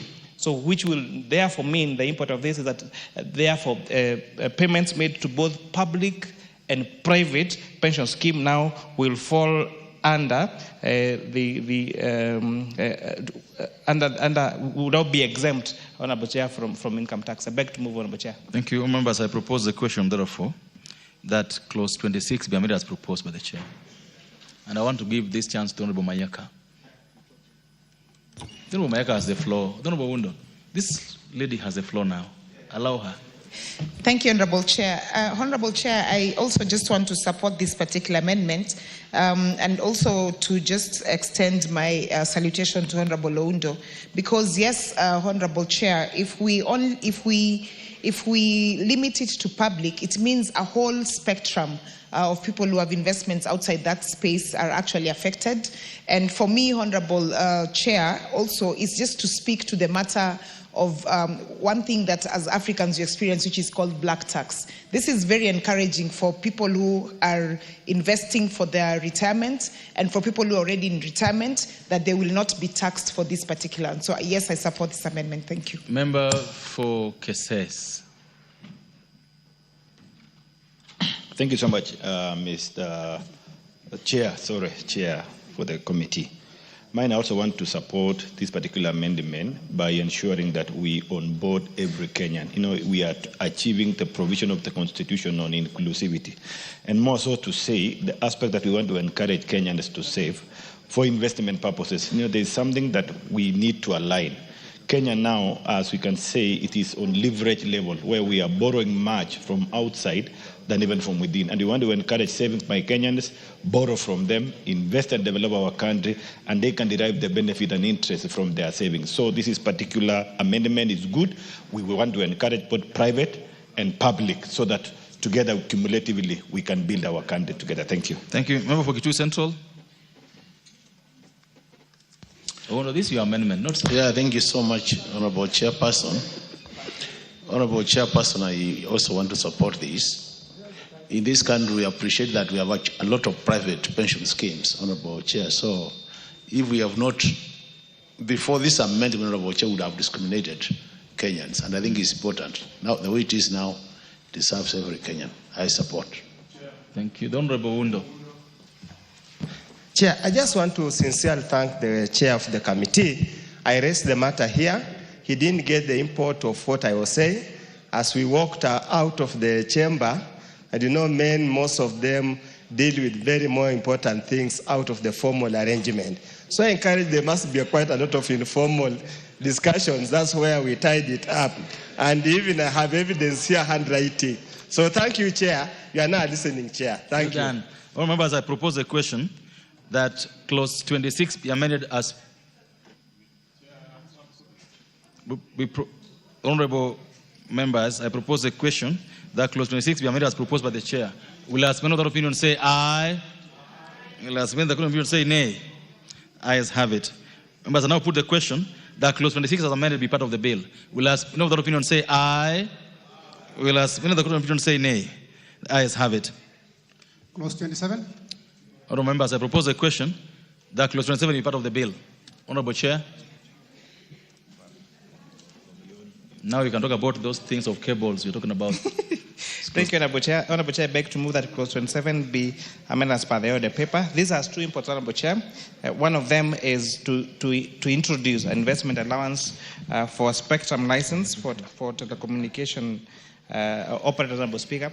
And I did say that despite Kenya having been one of the countries that has the greatest penetration of mobile network, we still have some villages across the country that still don't have telephone connectivity. And we are hoping, Honorable Chair, that once we provide this investment allowance, because spectrum license is a very expensive affair, Honorable Speaker, and therefore exempting this would incentivize our telecommunication operators to apply for this spectrum license and to invest in connecting the whole country, Honorable Speaker, into mobile connectivity. Honorable Speaker, additionally, this amendment is seeking also to retain the 100% investment deduction allowance that we had granted in December during the tax laws amendment bill to investments outside Nairobi and Mombasa. Honorable Speaker, we need to encourage especially companies to move out of Nairobi and Mombasa. It has two solutions, one creating employment in rural areas, Honorable Speaker, and also reducing the rural-urban migration and now the congestion that we see in our cities, Honorable Speaker. Honorable Chair, I beg to move. Thank you. Members, I propose a question that clause 27 be amended as proposed by the chair. The honourable member for Kibwezi East. Thank you, Chair. I stand to support the amendment to clause 27, and especially on the investment allowance, the spectrum increase, as it is going to cover more, areas, and especially the rural areas, Mr. Speaker, Mr. Chair. We are aware that most of the investments have been put into capital centers and the rural areas where we come from, and most of us where we represent, we are not having this advantage, and so I support. Thank you. Honourable members, I put the question that clause 27 be amended as proposed by the chair. Will as many of the opinion say aye? Will as many of the court of opinion say nay? Ayes have it. I now put the question, members, that clause 27 as amended be part of the bill. Will as many of the opinion say aye? Will as many of the court of opinion say nay? Ayes have it. Clause 28. Honourable members, I propose the question that clause 28 be part of the bill. Chair. Honourable Chair, clause 28 has three very consequential amendments. One, Honourable Chair, clause 28 was seeking to delete the tax incentives that we had granted to, that was giving preferential tax rate for companies that were constructing 100 residential units. Honourable Chair, we found this to be inconsistent with the government's agenda to provide affordable housing.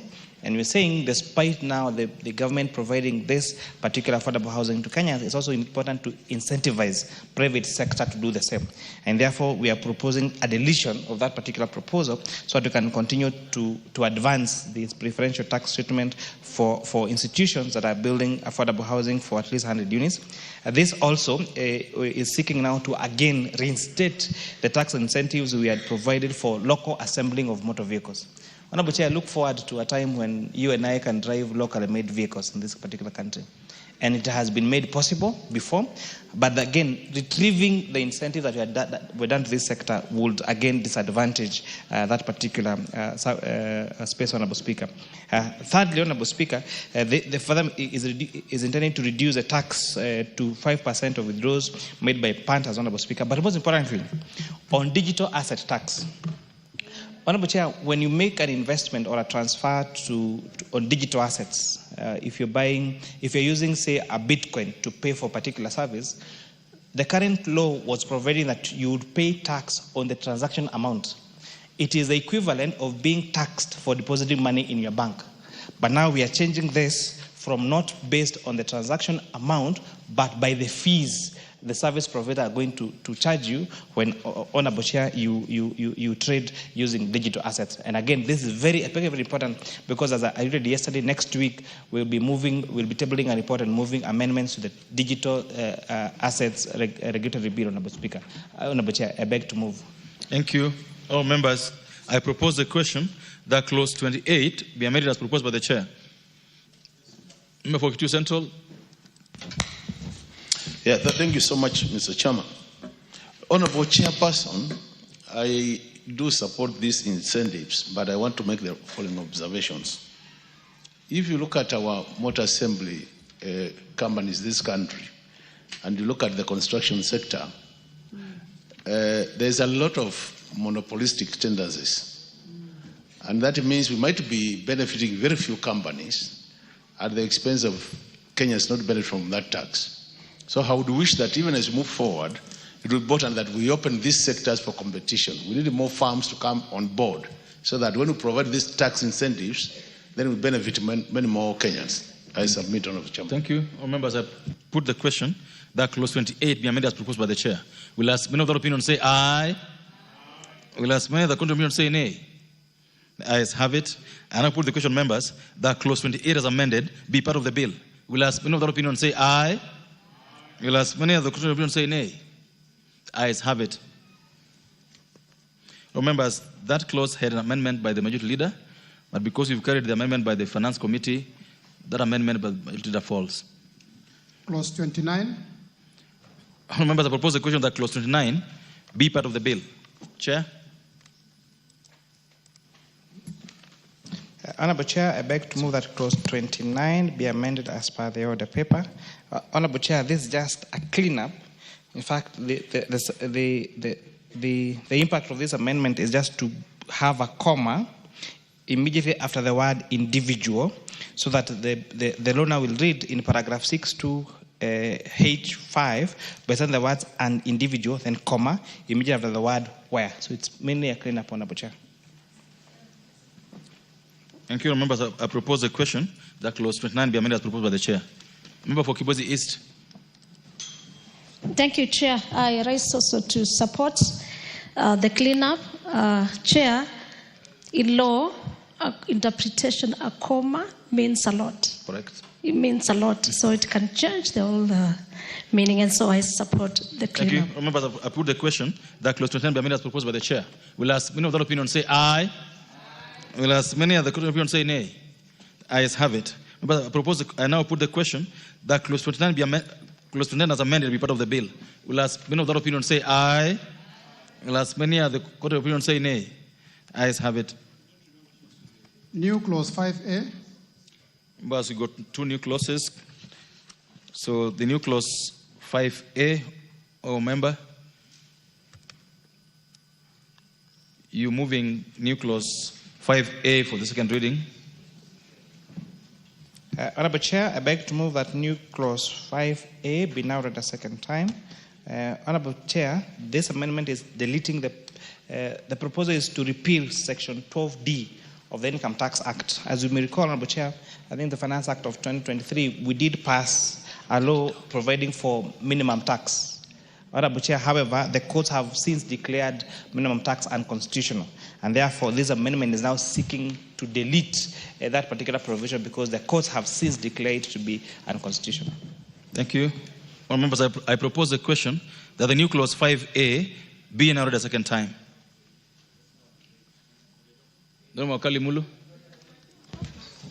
Yeah. Honorable Chairperson, how I wish that the chairperson would have provided more details in terms of when you say the courts have declared unconstitutional. Is it leading to discrimination? What is really the issue? Because that is not coming out clear. Honorable Chair. So, Honorable Chair, Section 12D of the Income Tax Act is the one that was providing for minimum tax. It's a whole 12D, 1 and 1A. However, Honorable Speaker, this particular proposal was challenged in our courts and was said you cannot tax a loss. That for you to pay tax in Kenya, you need to have derived an income from that particular activity. And therefore, Honorable Speaker, requiring that businesses pay minimum tax would mean then they would be required to pay tax whether or not they paid, whether or not they derived income in Kenya. And therefore, it's for that merit that the court declared that unconstitutional. And it's also important to note that that particular ruling was not challenged.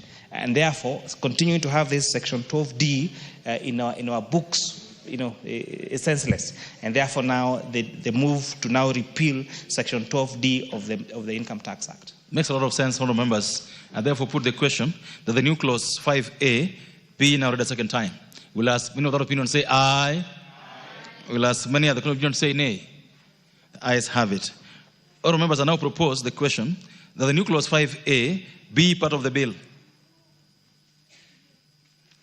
I put the question, members, that the new clause 5A be part of the bill. We'll ask many of that opinion say aye. We'll ask many other opinion say nay. The ayes have it. We go to the next order.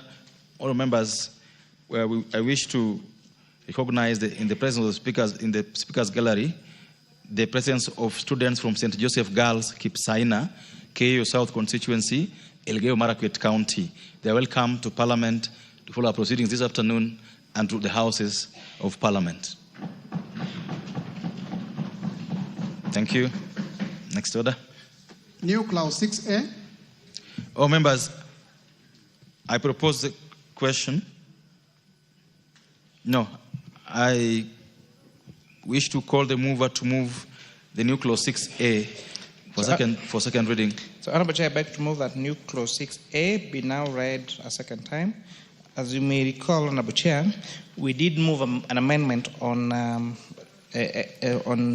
tax paid on digital assets, moving it from the transaction amount to fees.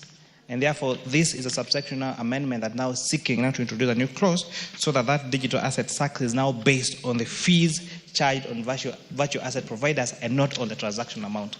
I beg to move, Honourable Chair. Members, I propose a question. The new clause 6A being read a second time. I think it's self-explanatory. And now put the question that the new clause 6A be now read a second time. We'll ask many of the opinion say aye. We'll ask many of the court opinion say nay. Ayes have it. I now propose the question, members, that the new clause 6A be part of the bill. I put the question that the new clause 6A be part of the bill. We'll ask many of the opinion say aye. We'll ask many of the court opinion say nay. The ayes have it. Provisions relating to the Value Added Tax Act, Cap 476, Clause 30 and 31. Members, I propose a question that clauses 30 and 31 be part of the bill. Because there are no amendments, I put the question that clauses 30 and 31 be part of the bill. We'll ask many of the opinion say aye. We'll ask many of the court opinion say nay. The ayes have it. Clause 32. I propose a question, members, that clause 32 be part of the bill. Chairperson. So, Honourable Chair, just to give a brief of where we are so far, the Finance Bill of 2025 was seeking to amend 5 different laws: the Income Tax Act, the Value Added Tax Act, the Excess Duty Act, the Tax Procedures Act, and the Miscellaneous Fees and Levies Act. So far we've now dealt with all the proposed amendment in the Income Tax Act, and now we are now in the next statute that now this Finance Bill is seeking to amend, which is a Value Added Tax Act. So, Honourable Chair, I beg to move that clause 32 be amended as per the order paper. This amendment is seeking to retain the provision allowing the option to offset excess tax under any written law. And paragraph EA, we are saying that this was introduced to allow refunds for incidents of permanent credits arose due to changes in rates of tax. While the intention was to resolve an issue caused by legislation, the provision has failed to take effect due to technical drafting flaw. So, Honourable Chair, this particular provision, to avoid all the tax refund requests that KRA seems to get every time, that I alluded that we have only a budget of around 5 billion, despite tax refunds going to in excess of 50 billion shillings, Honourable Chair. Now, this is a cleanup to make sure that taxpayers are allowed to offset their current tax liabilities from excess tax that they might have paid, even if that was a different that would mean that in the event, for example, you had overpaid your input tax, you are allowed to offset your input tax whether from your corporation you pay as you want or from any other tax head that you may have in. Back to move, Honourable Chair. Thank you, all members. I propose a question that clause 32 proposed by the chair. Yes, Honourable Member for Funyula.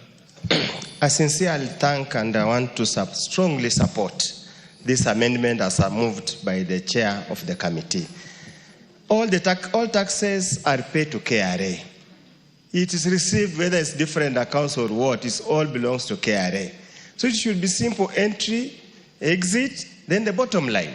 So this issue of compartmentalizations, I don't know, this is VAT, this is pay, this is excess duty, this is a very progressive way of getting things done. I support and I wish you good life and long life. Members, I put the question that clause 32 as amended as proposed. Will as many other opinions say aye?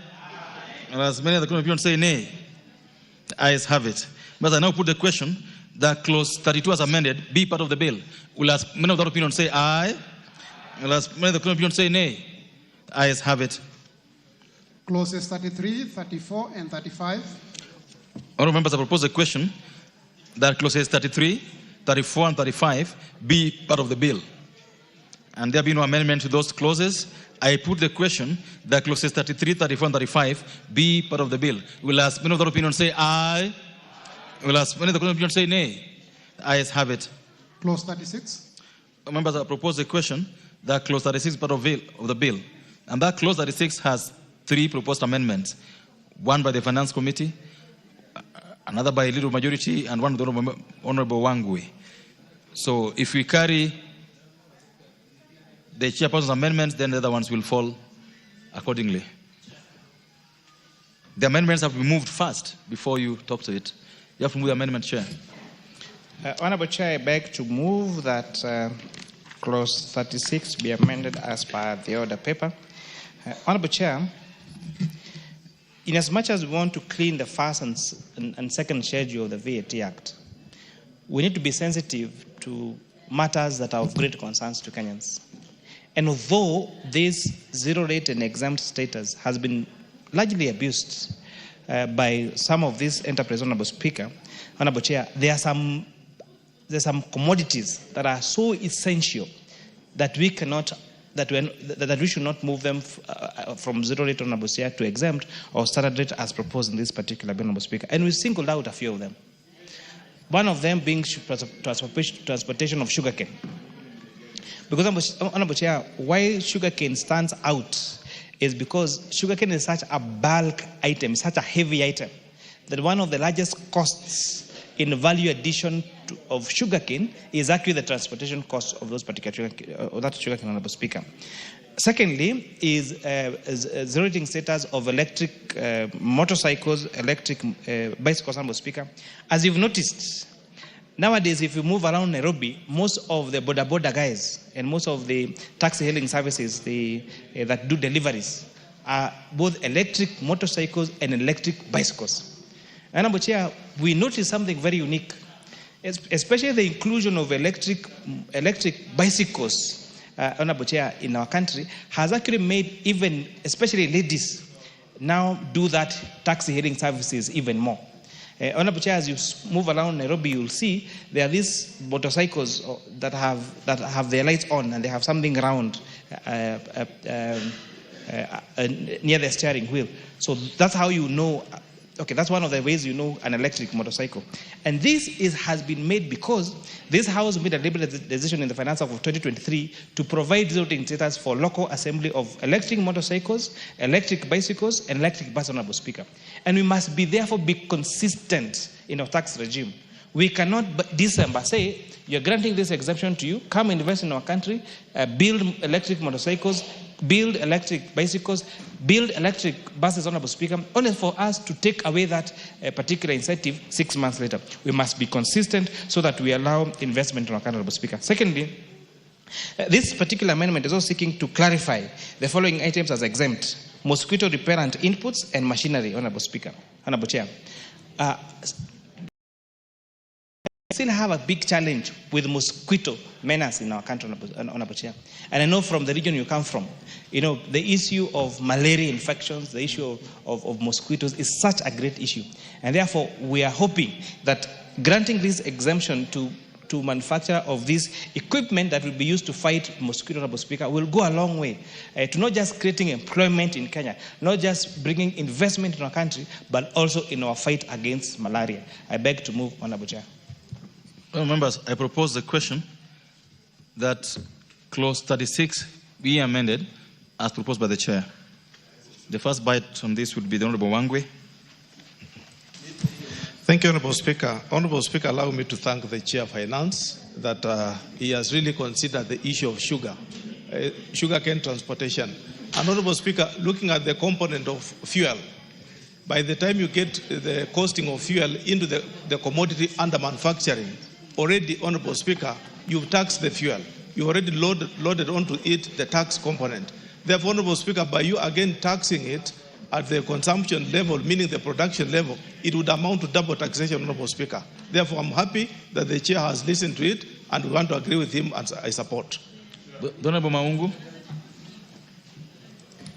Thank you, Chair. I listened to the Chair express the issue of that clause. And with regard to the sugar industry, Chair, I come from the sugar area, and I'm in support with what Chair, the gentleman seated before me is not allowing me to debate. Don't Bomboko, you'll get a chance. Just relax. No. Chair, I'm not talking about Honorable Bomboko, I'm talking about Honorable Kaluma here. Honorable Kaluma. Interfering with my contribution. Honorable Kaluma, this is not your chance. This is the chance for the Honorable from Rwanda. No, you are interfering with him. Allow him to contribute. Chair, I cannot search for points from somebody who is trying to interfere with the flow of my thoughts, as Kaluma is trying to put it. Go ahead, Honorable Member. Thank you, Chair. Mine was just support the proposal as given by the Chair. Thank you. Member for Seme. Thank you, Mr. Speaker.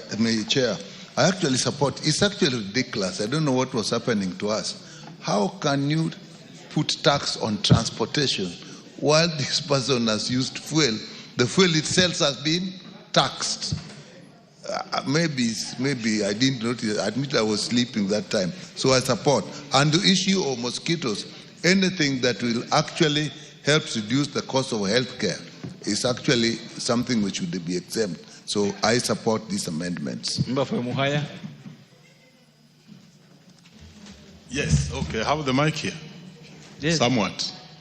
Chair, did you give me a chance? Yes, you're the member for Muhaya, not so. Oh, thank you. You know, I'm easily identified as Mwalimu Mboko Milemba. I want to support that amendment. Number one, it really deals with the disease malaria and makes it very easy to sugarcane, which the transport cost is higher than any other cost.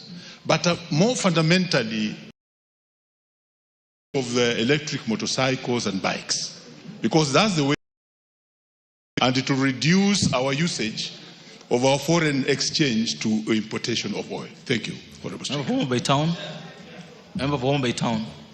Yes, I thank you, Chair. Chair, this idea of zero rating, we may be postponing it, but we need to think about it very deeply.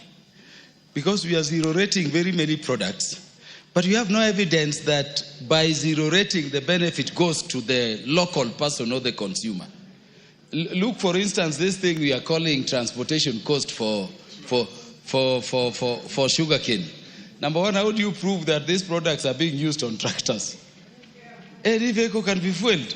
But number two, how does the benefit go to the local person? We've had cases, Chair, where a person, something like bread is being zero rated. I know we fear touching those things, and it is only for that reason that I'll support this. But the bakers, just instead of employing more bakers, the factory are employing more people to claim tax refunds. And we are in a situation where tax expenditure, we were being told by the Chair, is standing at 550 billion in a year.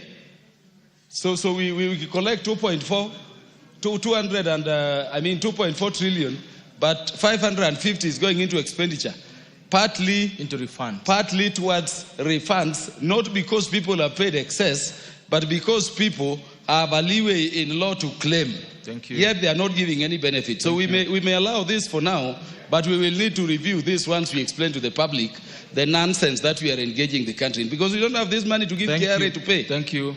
I thank the member for Kitui Rural.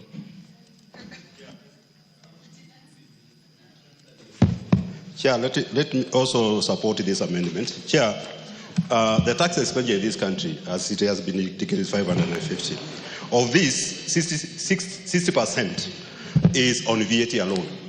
And here, we cannot really say, because what is happening is that most of these manufacturers, they still input the VAT at the final product. Then they go back and claim input VAT.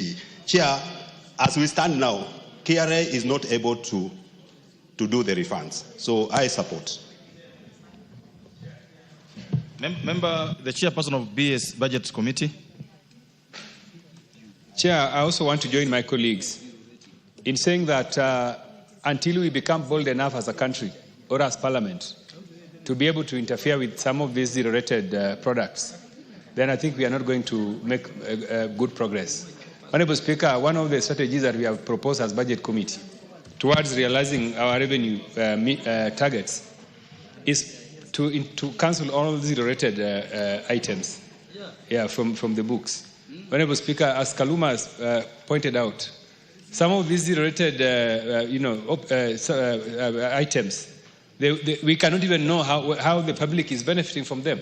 So these are taxes that we fear because of the perception that the public will complain. But in the end, it is the Kenyan taxpayers that are suffer. If we can be able to cancel even half of some of these zero-rated items from the books, we are going to save about 400 billion. Honourable Speaker, imagine 400 billion savings that we will make. We are paying 1.1 trillion interest on debt. Look at how much money we will have for development. So going forward, I think that I want to request the chairman of Budget Finance Committee that we can tabulate all these zero-rated items, and then we basically cancel them. We'll make good progress. Thank you. Members, I now put the question that clause 36 be amended as proposed by the chair. Will ask member of the opinion say aye? Will ask member of the opinion say nay? Ayes have it. I now put the question, members, that clause 36 as amended be part of the bill. Will ask many of the opinion say aye? Will ask many of the opinion say nay? Ayes have it. Members, the amendment proposed by the Honourable Youth Leader and the Honourable Wangwe therefore fall because we've carried these amendments in the chairperson's amendment. Clause 37. Members, I propose the question that clause 37 is part of the bill. Chairperson. Honourable Chair, I beg to move that clause 37 be amended as per the order paper. As we notice, Honourable Chair, on the bill, now having now made the decision on clause 36, because 36 was now deleting these particular products from the second schedule, that the zero rates. Now, clause 37 was taking them to exempt. And therefore now the proposal now to delete this particular proposal, because some of those products we have now carried, we have continued to have them remain as zero rate, and therefore now the consequential amendment on clause 37 therefore falls, Honourable Chair. And I want to really agree with the sentiments that have been made by my colleagues. Our tax zero rate and exempt status, Honorable Speaker, has largely been abused. However, Honorable Chair, one of the temptations we should not avoid is now throwing the water and the baby with the bathwater. Yes, Honorable Chair. However, we have tried to cure this by creating a clause.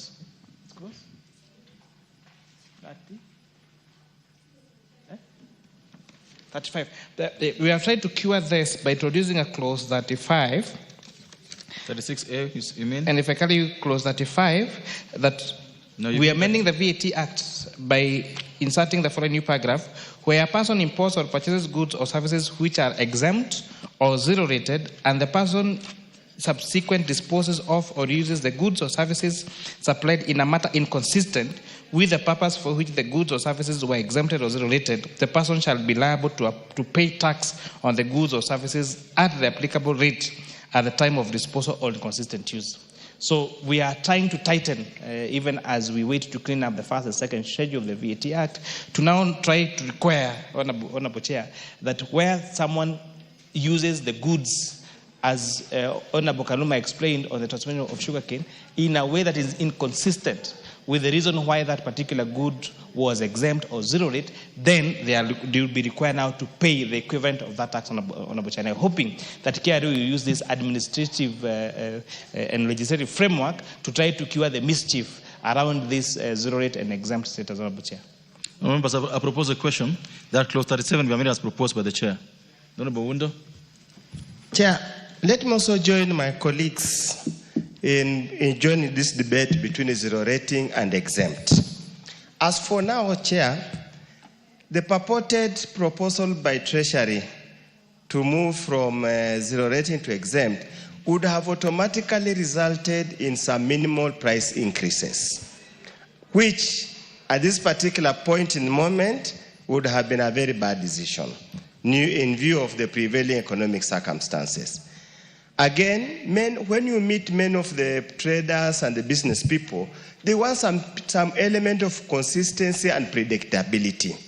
I totally agree that these tax expenditures might not necessarily benefit the end consumer. But eventually, we must find a way of putting a timeline when this, from zero rating to exempt will happen, so that everybody knows after 2 to 3 years, this is what will happen. But just all of a sudden, it was changes last year, another changes here, it's so disruptive. So as my colleagues have said, and let me throw to the committee, we need to start a process that can be predictable over time, that this will change this way, this will change the following year, so that everybody prepares adequately. Thank you, Honorable Chair. Thank you. Honorable Wangwe. Thank you, Honorable Speaker. Honorable Speaker, once more I want to thank the Chair of Finance. By him now correcting the issue after the voting in the Section 36, it puts to rest, Honorable Speaker, Honorable Chair, any avenue for corruption.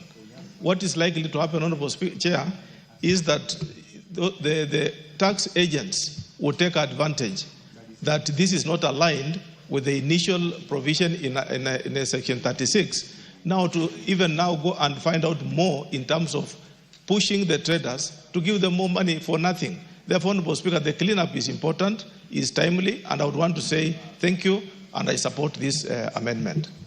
Members, I put the question that clause 37 be amended as proposed by the chair. Will last member of the opinion say aye? Last member of the opinion say nay? Ayes have it. I now put the question, members, that clause 37 as amended be part of the bill. Will ask many of the opinion say aye? Will ask many of the opinion say nay? Ayes have it. Members, there was a proposed amendment by the Honorable Wangwe, which falls because the substance of the same has been carried by the committee's amendment. New clause 30A. The Honorable Chair move new clause 30A for second reading. Honorable Chair, I beg to move that clause 38 be now read. No, it's 30A. No. Oh, new clause 30A. 38 and 30A. Clause 30A. So, Honorable Chair, I beg to move that new clause 30A be now read a second time. This amendment is seeking to provide that the VAT payable on disposable realization of a security for a debt should be paid by the debtor. Honorable Chair, this new clause reads as follows. Section 5 of the VAT Act is amended by deleting subsection 3 and substituting therefore the following new subsection. The tax on taxable supply shall be a liability of the registered person making the supply and subject to the provision of this Act relating to accounting and payment shall become due at the time of supply. Provided that where the taxable supply involves a sale or an auction of goods or recover and paid debt to enforce or give effect to a security charge or encumbrance, tax on the taxable supply shall, subject to the provision of this Act, be the liability of the debtor. Honorable Chair, as you may, for example, if a credit lending entity recovers an item from a security item from you, so maybe it was a motor vehicle, then the sale of that item is a vatable transaction. So this now, the creditor wants to recover the debt that they advanced you. And therefore now we are requiring that the debtor be the one who is eligible to pay for the tax payable for that particular good when now it's being auctioned or repossessed from the debtor. So we are taking the obligation from the creditor to the debtor. I beg to move, Honorable Chair. Members, I propose a question that new clause 30A being read a second time. This is Honorable Mboko. It's important that, Chair, you come back and clarify the real importance of that process, because you are now transferring the tax to be paid by the debtor. Thank you. So that the country and ourselves, especially me, I may understand how beneficial this will be. Thank you, Chair. Member for Nandi. Honorable Chair, I think Mwalimu Mboko Milema has been able to prosecute my concern as well, because, Honorable Chair, looking at it, it looks like the person who was not even able to settle their bills or their debts is again added a further liability of paying the taxes that is owed by the taxing institution. So, Honorable Chair, I think the Chair should do us justice to explain it to us so that probably we can get another perspective, because so far the perspective we are getting is an addition of a burden to the person who is already not able to pay their debts. Member for Samburu West. Thank you, Chairman. I do not understand the import at all of this amendment, Chairman, because the creditor will probably sell whatever needs to be sold and will be able to recover not only the amount that was owed, but including even profits, whatever, they'll get more than probably because maybe what you used as a guarantee will be sold at a more expensive, they will receive more money. And then the person who was not able to pay that loan or debt is now being told, pay tax, you pay tax. So I don't understand how KRA will be able to raise money from this. It should just continue to be the creditor, so that when they're disposing whatever asset it is, they factor in the tax. So it is important for the chairman to explain this. Otherwise, I will definitely oppose. The Honorable, I don't want to debate on this matter because the question is the same. She should just clarify to us. The member for Dagoretti North. Thank you, Chair. Mine is just to understand. You see, when you bring in such a proposal, you must start asking yourselves who are normally the debtors and who are the creditors. I think that is what every Kenyan will be trying to ask he or herself. What does this come? Because I'll put it, for example, mortgage. This can be very well also misused in many, many assets, not just small assets we are looking at, but a bank can really go rogue using this. Yeah. Chairman, all they're saying clarity. So you're paying the auctioneer's fee, you've paid the debt, then they put all this together, then you carry the tax on all this. Is that the position, and why must that happen? That's the question. So maybe let us start from the time when a credit entity issues a loan to a debtor. The issue of that loan is exempt. So the issue of that loan, when they are loaning you for this to buy your asset, then that is an exempt transaction. Then you default, for whatever reason, to honor your obligation. But there was a collateral in which now you're being advanced, and which transaction was exempt. But now we are telling now the creditor that when now they dispose of these assets to pay off this obligation, that is a taxable transaction. So it means that when they were advancing the payment to you, it was at a quote unquote a cheaper rate because it was exempt. But now when they are trying to recover the costs, then you're requiring them to pay VAT on that particular transaction, which now makes it difficult for them to recover the costs of the loan that they advanced to you. And therefore they're saying that now that it is the obligation now to pay that particular transaction should fall on the defaulter and not on the financing transaction.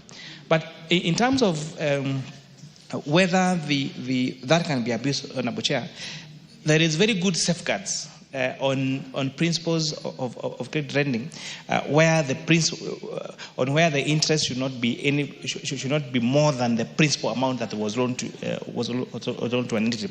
And therefore, even though there is merit in what members are raising, I think that can be cured administratively by making sure that the cost does not fall more than the cost of that particular item to the loanee, Honorable Chair. But just order. The issue is raised that what about if the money given in the first instance is exempt, but now they're taxing it because it's done interest? Probably that's the reason they're now taxing it. It's done interest, and this interest is included in what is being recovered. Anyway, go on, Honorable Wundo. I see a practical challenge in implementing this particular clause. Very practical challenge. And I want the chair to listen and his technical team. I want them to listen. Assume you have taken a mortgage on a property. You have taken a mortgage on a property. At the disposal in the event you default, the Land Act clearly states that the property should not be sold less than 75% of the value, of the market value. Assume you have been servicing and you defaulted. It's already capped at 75%. That 75% presupposes that the bank should absorb all the attendant costs in respect of the same transaction, to an extent that they don't expect the owner of the property, the borrower, again to go into his pocket to service the outstanding debt. That's the implication. Thank you. So that we avoid a case where auctioneers and the banks used to collude and fleece members. Here again, you are bringing this into the arrangement. Thank you. Member for Samburu West. Thank you, Chairman. And having listened to the Chairman of the Finance Committee, it is even better to put the tax before, so that because he has said that it was exempt, you are not paying the tax. It is better for the debtor to know what they're getting themselves into, but not after they are unable to pay, Chairman. And so, and also it doesn't make sense. Is it the creditor who will give the debtor the money so that they pay the tax? You can't overburden that debtor who is not able. So I oppose. The Honourable Member for Kitui Central. You know, Honourable Chairperson, we are addressing a very serious matter here and very simple. What we are saying is, by the time you get to be auctioned, financially you have serious challenges. Now, imagine a situation where, Honourable Chairperson, I'm being auctioned, and my car has been taken to be sold, and then I've been told to pay tax. It really makes it very complicated. So in terms of implementation of Chairperson of Finance, I think this amendment you need to get it out of the order paper. Let's think through it, and then you can bring it later. I think that it will be helping the country. Thank you. All members, I now propose a question that the new clause 30A be now read a second time. Will ask many other opinion. Chair, what is the problem? So Honorable Chair, listening to honorable members raise their concerns about this particular matter, I think this is a proposal that needs a bit more rethinking, and therefore I beg to withdraw this particular amendment. And now we consult further so that we make sure that we do not disadvantage an already disadvantaged defaulter on this particular proposal. Yeah, that's so I beg to drop this particular amendment. Chairman, that's how someone earns the title honorable. Yeah, well done. We I therefore, note for records that the new clause 30A is hereby withdrawn. Next clause. New clause 36A. All members, I propose a question that the new clause 36A is to be moved for second reading by the chair. Thank you, Honorable Chair. Honorable Chair, I beg to move that new clause 36A be now read a second time. So, Honorable Chair, this, as you may recall, we used to have, I think it's called AFCO, the entity that used to supply goods and services to our great men and women in uniform. However, this has since changed to Defense Forces Welfare Services. Honorable Chair, and therefore, this is in line with the amendments we made in December in our tax amendment clause to now provide that services and goods being offered to our women and men in uniform be exempt from taxes, Honorable Speaker. And this also includes also accommodation, restaurant, and beauty salon, and laundry services that are offered by Defense Forces Welfare Services, so that we continue to incentivize these great men and women who offer their entire life to serve this particular country, Honorable Speaker. Also, 36 is also providing is a subsequent amendment for the manufacture of mosquito repellents, as I had moved earlier. Honorable Speaker, I beg to move that this now clause 36A be now read a second time. I propose the question of members that the new clause 36A be now read a second time. I put the question that the new clause 36A be now read a second time. Will as many other opinions say aye? Will as many other opinions say nay? Ayes have it. Members, I propose a question that the new clause 36A be part of the bill. I now put the question that the new clause 36A be part of the bill. Will as many other opinions say aye? Will as many other opinions say nay? Ayes have it. Provisions relating to the Excise Duty Act, Cap 472, Clause 38. Members, I propose a question that clause 38 be part of the bill. Move your amendment, Chair. 38. Honorable Chair, I beg to move that new clause 38 be amended as per the order paper. This is a proposed amendment to paragraph 2, by adding the words proposed definition of digital marketplace and substituting therefore the following new definition. Digital marketplace means an online or electronic platform which enables users to sell or provide services, goods, or other property to other users.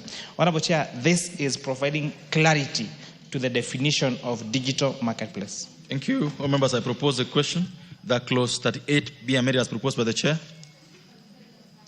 I put the question that clause 38 be amended as proposed by the Chair. Will as many other opinions say aye? Will as many other opinions say nay? Ayes have it. I now put the question, members, that clause 38 is amended to be part of the bill. Will as many other opinions say aye? Will as many other opinions say nay? Ayes have it. Clauses 39, 40, and 41.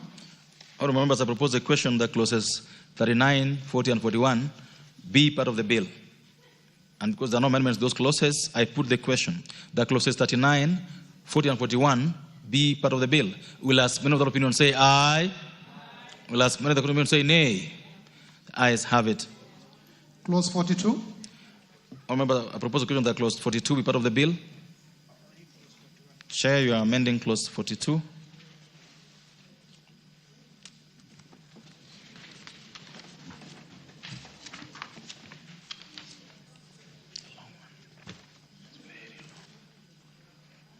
Honorable Chair, I beg to move that clause 42 be amended as per the order paper.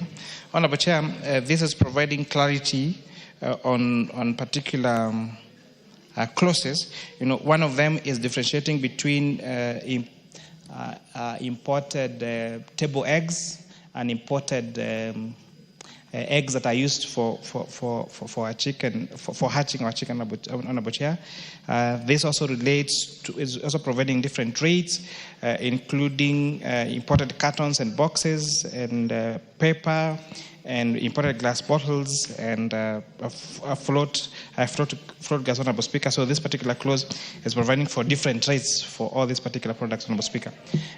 Honorable Chair, this is one of the steps that we're saying we must be selfish as a country. That we cannot continue to grow our economy if we become a supermarket. That we must make consistent steps in growing and incentivizing our manufacturing sector. One of these proposals, Honorable Chair, is introducing incentives for local manufacture of cartons that are used for packaging of tea and coffee.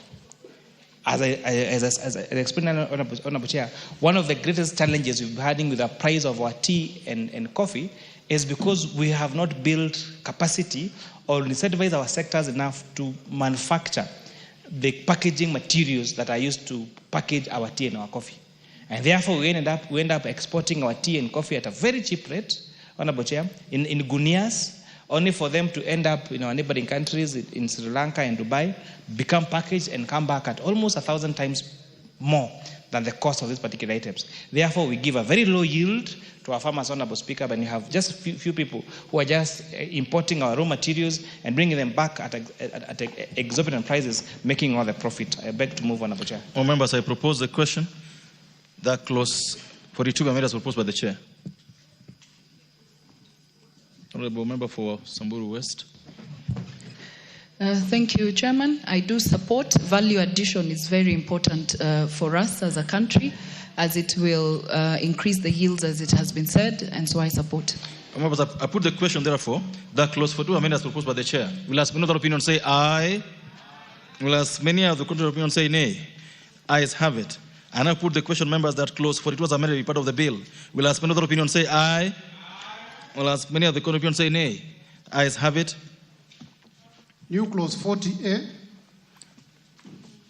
Members, when the mover move the new clause 40A for second reading. Honorable Chair, I beg to move that new clause 40A be now read a second time. Honorable Chair, during public participation, I'll give an example of one entity that came to our committee. They are called Koru Ram. This is a manufacturer based in Koru, in Muhoroni, who converts sugarcane into methanol and prepares a fantastic rum. However, Honorable Chair, for the last 4 years, despite them setting up a plant, they have never been operational. Because the costs of something called a flow meter, that is a requirement of Kenya Revenue Authority, costs in excess of, I think it's 25 million shillings. And therefore you are requiring a micro brewer who is using our raw materials and creating employment, keeping them without a license for 4 years, because you're requiring them to have a flow meter that costs 25 million shillings. And therefore, but when we tasked KRA, they said, no, it's a fault in the law. And therefore, now we provided for this particular exemption, that now is going to exempt these micro distillers from the requirement to have that particular kind of flow meter, so that we can have other alternative macro and cottage industries that can use local made materials, Honorable Speaker, as an alternative to the killer brews that you have in this country, Honorable Speaker. I beg to move. Thank you. More members, I propose a question, therefore, that the new clause 40A be now read a second time. The Honorable Mayaka. Thank you, Honorable Speaker. Honorable Chair. Honorable Chair, if there is any amendment that is very powerful in this finance bill, it is this particular amendment. Because of RAM? Yes, because of the RAM, Honorable Chair. And I'm speaking as someone who has seen our distillers in Nyamira County making wine out of bananas and sugarcane, and how much they have put very creative, a lot of creativity into it. So, Honorable Chair, this particular one I support with every fiber of my bone. Honourable members, I put the question. What is out of order? It's just ram. The honourable member for this is the majority whip or minority whip. Okay, the BBG whip. Go ahead. Thank you, Mr. Speaker. I think it's a rule in this House that members must declare interest.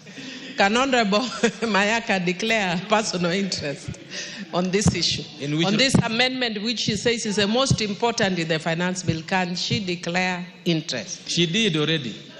She said she's kissy. The Honorable Kaluma. Chair, thank you for the opportunity. Chair, the reasons given by the chair are very good. Very good. But so that we don't appear to be favoring just some sectors, have we done an overview of all sectors which are similarly affected so that we don't just go for one or two? Thank you. Yeah, and if so, where are those others? Honorable Chair, there's a question. Order. Honorable Majority Leader, Majority Leader allow us to proceed for a minute. Order. Allow us to proceed for a minute before you go back to this. Just respond to this question, then you can go back to him. His question is, are there other sectors that have been identified the way you've identified the RAM one? So I just gave that an example, and I think I also need to make a clarification. Actually, that amendment refers to the next I'm going to speak to, but this clause 40A is speaking to making what we call restricted items, which only includes ethanol. But now what you've seen is that now the guys that make this illicit liquor have become smart. They're not just using ethanol, they're also using methanol. So we are now putting methanol as a restricted product so that it's from its production all the way to the end is actually observed. But the issue that we are speaking to is actually now in the next amendment, which is also is very crucial. And I just pick Koruram as one of the examples. But Honorable Chair, one of the things that we must agree as a House, as a correct way to end the menace of illicit brews, is if we allow other products that are used locally manufactured products into making of liquor, Honorable Chair. We have left the people that want to have a good evening after their nyamachoma to very expensive drinks, Honorable Chair. And therefore, the only alternative they have has been this cheap liquor, methanol, less alcohol, Honorable Chair. And you must agree, it's okay that Honorable Chair, you are Titatola, which is fine. But we must agree that Honorable Kimani Ichung'wah here likes to enjoy his drink after having his nyamachoma, and we must provide him with other alternatives. Chair, you know where I come from. Chair, you know where I come from. We make the best changa. So it doesn't matter whether I'm titular or not. But so to be clear, order. So just a minute, Chair. So to be clear, 40A is about restricting the importation of methanol. You have to be clear like that. That 40 is about restricting importation of methanol to make so that we're able to use more healthier ways of making our alcohol. Is that okay? All members, I therefore put the question that the new clause 40A be now read a second time. Will ask another opinion say aye? I'll ask another opinion say nay. Ayes have it. Members, I propose the question therefore that the new clause 40A be part of the bill.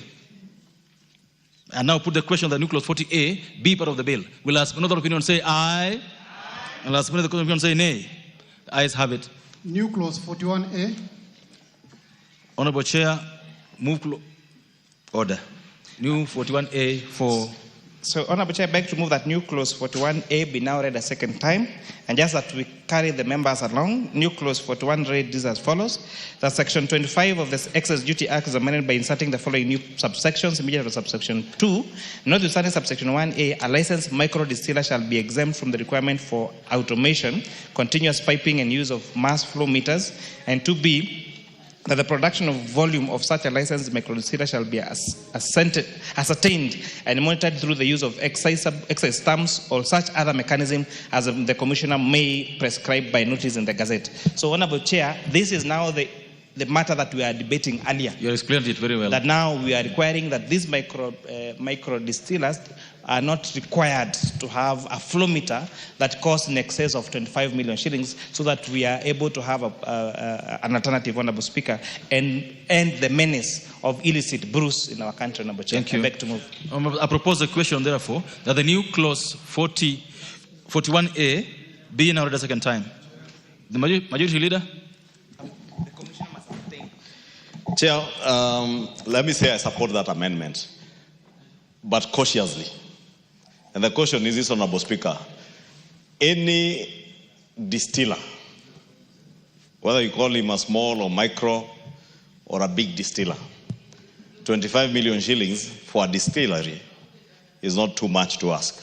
Therefore, I want to ask the chair, because I wish we had restricted that probably to a period of maybe 3 or 4 to 5 years, so that beyond 3 to 5 years, you must install a flow meter.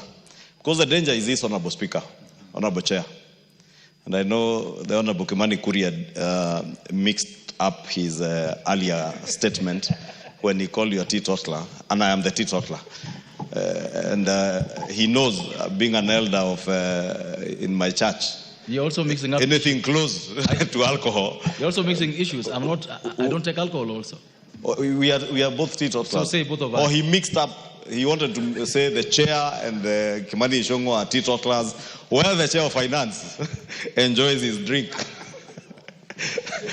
Because me and you know, my church, if I came anywhere close to these things, I would be excommunicated. But I was saying the danger, Chair, is with stamps. Chair, you know, whether it is cigarettes, whether it is drinking water or alcohol, the affixing of stamps on bottles and cigarette packets has been riddled in the past with a lot of many fake stamps.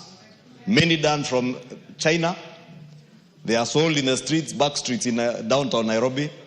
Therefore, maybe I would want to ask Chair, maybe in the subsequent bill, we restrict this flow meter business to a period of a maximum of 3 years. After 3 years, anyone who is in business should have made money to install the flow meter. Because the flow meter, you will never cheat. But with stamps, cheating will become the order of the day.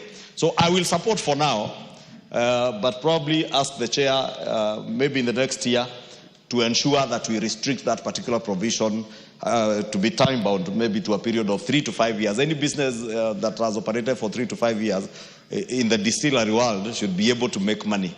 And lastly, Honorable Speaker, although it's overtaken by time, let me support the issue of regulating the production of methanol.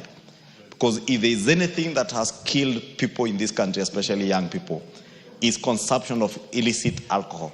The illicit alcohol that is sold to many people in our villages is not ethanol. Most of it is methanol, an industrial alcohol that should never be consumed. Therefore, controlling its production is very commendable, and I thank the committee. Thank you.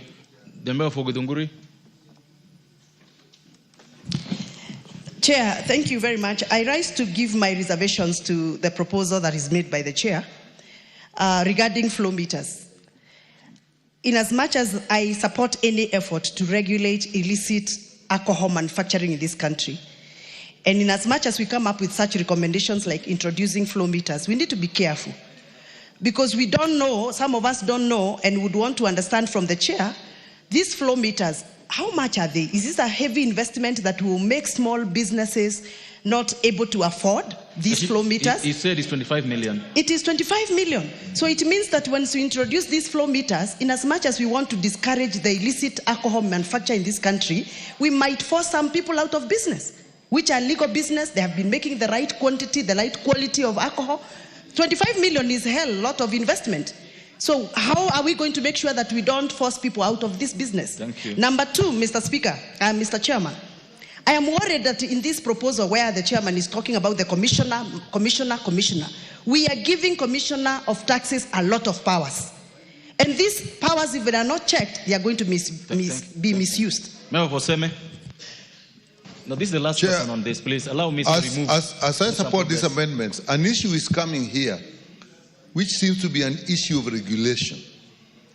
Why is a flow meter necessary? And if you go back to why would you use methanol if you can use ethanol? So the question that is coming to me we should look at, and then maybe we'll have to look at, is there some regulatory function that is left loose so that we are trying to solve that through taxation, where we would have actually just needed a regulator who would know we need that. So I think that is, Mr. Speaker, that's what I think we should look at in the alcohol industry. How is the regulation done? What are we missing out? I support. 1 minute. Thank you. 1 minute. Honorable Kaluma. Yeah, I have a question to the chairman. Chairman Finance, I have a question. Order. And maybe... There's a question to the chairman. Yeah, the chairman needs to follow. My question is this. For those who already have the flow meter, what happens to them? I need to know, because now we're introducing the stamps. Yeah. So will they continue and the stamps or together? You know, it's important to know. Thank you, Chair. And Chair, before you answer, the sake of what Honorable Chingwa has said, is there a way, because Kenyans are innovating, can't we get cheaper flow meters? Can that be innovated? Chair, you answer that so that we can make progress. So thank you, Honorable Chair. And I really share with all the sentiments raised at the floor of this House, including the ones raised by my senior, the leader of majority. So 2B is providing for the production volume of such a licensed microshare shall be ascertained and monitored through the use of accessible stamps. So the issue of accessible stamps is not optional. They must use the accessible stamps. The only matter we are exempting from, and these are the new micro distillers, the ones that are not ready in the market, the ones in the market must continue the flow meters, is now not requiring them to have that particular flow meter, because as you had explained, the cost of building a micro distillery is around 10 to 15 million. That is the entire capital investment to create a micro distillery. And now you're telling a cottage industry that has already invested 15 million to set up the entire plant that they need to get another 25 million shillings just to have a flow meter. However, the issue of abuse of this particular clause is something that we must also be awoke to as a House. And therefore, one of the recommendations that we should be making in our report and to Kenya Revenue Authority is then where they are not required to have a flow meter, then there needs to be a verifiable way of the use of that, whether it's ethanol on a butcher, which includes technologies such as CCTV. Because the essence of a flow meter is, because methanol and ethanol, with the passage of this law, in addition of methanol, are now controlled products, is to show Company X received 1,000 liters of ethanol. How much liquor did they make from that 1,000 liters of ethanol? So to verify that that ethanol was actually used for the purpose in which it was supposed to be used for and was not leaked into the market now as illicit liquor on a butcher. So we will find a way of now working with, communicating with the Kenya Revenue Authority and requiring these particular entities to provide evidence in a way that KRA can verify, another security agency can verify that this ethanol is actually used for the purpose in which it was acquired, because that is the essence of flow meters. And lastly, the issue of innovation. I think this is a business opportunity to any Kenyan who is listening to this particular conversation. A flow meter cannot be costing 25 million shillings. It just means that there could be some monopolies in that particular sector that is against the price so that they maximize on the returns. And therefore, if we're able to have cheaper alternatives, then that will be the best for the country. All members, I now put the question, therefore, that the new clause 40, the new clause, we will have to make progress. There's a chance, order, there's a chance for you to contribute in the next phase of this. I put the question that the new clause 41A be now the second time. Will ask another opinion say aye? Will ask another opinion say nay? The ayes have it. I now propose a question that the new clause 41A be part of the bill. The Honorable Thuku, quickly. Chair, thank you. On the same issue, you see, who is the merchant of these flow meters? Because this a pertinent question that has been asked. Are there no cheaper meters, flow meters for the same? Chair, we have been using stamp duties. Where are we moving? Is it that we cannot enhance that technology as opposed now to this kind of investment that is proposed? Because honestly, if you're talking about... What is proposed? The flow meter. They're removing it. They're not introducing it. Exactly. What I'm saying is, we would wish to know, we have installed this accessible goods management system. There's an installation in KRA of accessible goods management system. Why can't we just enhance that system instead of bringing in new amendment into the same? I think we need to relook deeper into this issue. We may not get a foolproof system whereby now we are going to account for all the methanol or ethanol that has gotten into some industry or factory, and therefore I think to some extent I have reservation on this one. Honorable Kaluma, quickly. Yeah, Chair, I'm just seeking a clarification. I understand the flow meter, and I would request the majority leader to listen to me, to be a requirement. It's not the move of this. It's a requirement, Chair, so that you regulate the amount of these alcoholic products you unleash to the market, and to enable also the distillers to account for whatever they produce and unleash. And so there is a social good that it is playing. To date, I understand the chair to be saying that we want to create a pathway around which even distillers who have not installed the so-called flow meter can operate. That is what I understand him to be saying. And if that is the direction, then number one, I will oppose this provision. Because number two, for that subtle good that we need to regulate what is going and account for them around alcohol, the reason as to why we impose, excise, tax. But for the other reason, Chair, that we will be creating disparities. Some people have incurred costs, installed these flow meters. You are allowing others to enter the market without installing them. But ultimately, I wanted to make something which I'm making as the last point, Chair, if you would permit.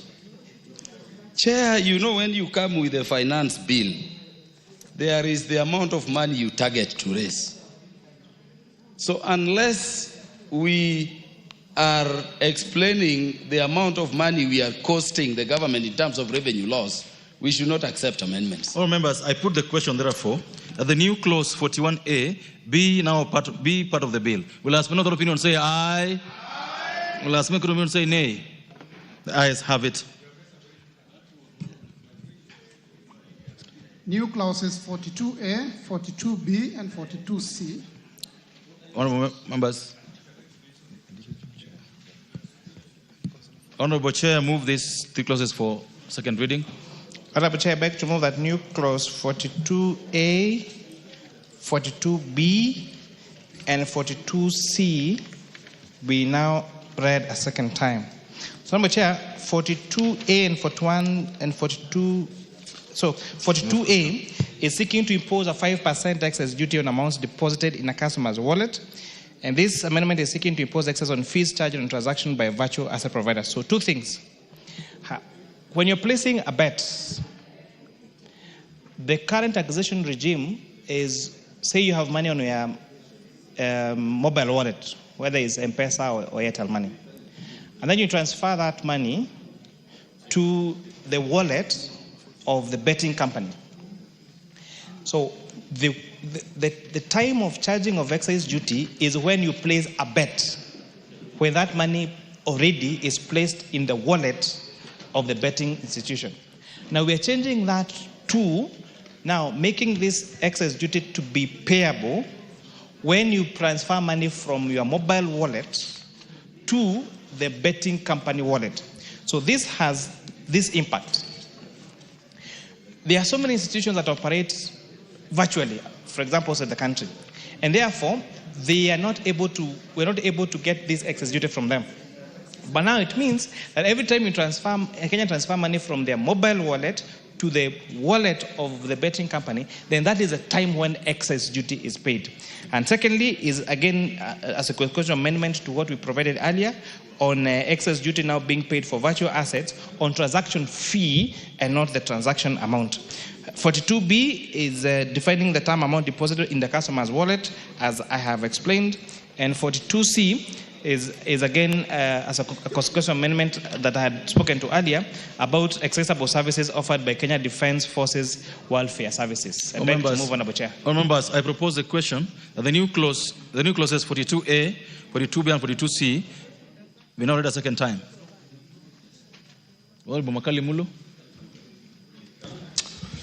Yeah, thank you, Honorable Chairperson. Honorable Chairperson, 42C talks about the Defence Forces welfare again. And I was, even though we supported the earlier amendment, I know, Honorable Chairperson, these things we used to call kafoka out there, they are not exclusive. When they are in the barracks, they are somewhat exclusive because for you to access them, you have to go through some vetting. So when they're out there, and anybody can access them, I'm wondering whether we will not be causing market imbalances. Because imagine, Honorable Chairperson, you have your own restaurant in a town, and you have one in your town, and they're enjoying these tax benefits.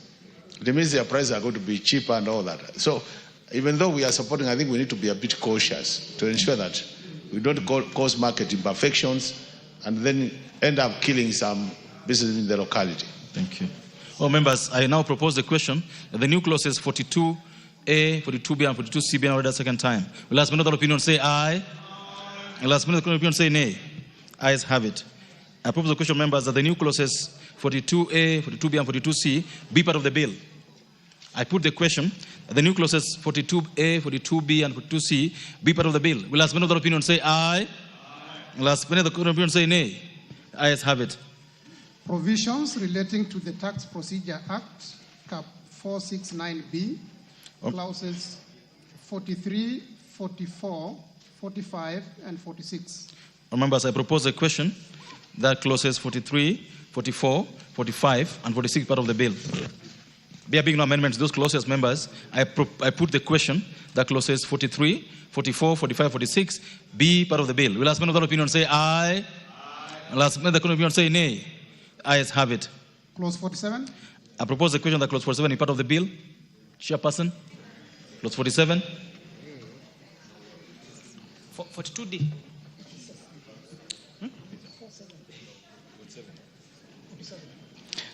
Honorable Chair, I beg to move that clause 47 be amended as per the order paper.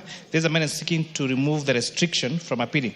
So, Honorable Chair, this clause 47 is again one of the clauses that was highly contested during public participation. Because when you go to, when you appeal, for example, for your tax, you're given a tax assessment and then you go to appeal to it, then this particular proposal was requiring for you to pay, this particular provision currently disallows KRA from issuing an agency notice where you have appealed the decision for your assessment by KRA. But now, Treasury was seeking to delete that clause, which means that once you've been issued with an assessment, even before you appeal, then they could issue an agency notice to you. So we agree with the members of the public, and that's why we are proposing to delete this particular clause. All members, I propose a question that clause 47 be amended as proposed by the chair. I put the question that clause 47 be amended as proposed by the chair. Will last minute of opinion say aye? Will last minute of opinion say nay? Ayes have it. I now put the question, members, that clause 47 as amended be part of the bill. Will ask one of the opinion say aye? Will ask one of the opinion say nay? Ayes have it. Clauses 48 and 49. Oh, members, clauses. I propose the question that clauses 47, 48 and 49 be part of the bill. These ones have no amendments, members. I therefore put the question that clauses 48 and 49 be part of the bill. Will ask one of the opinion say aye?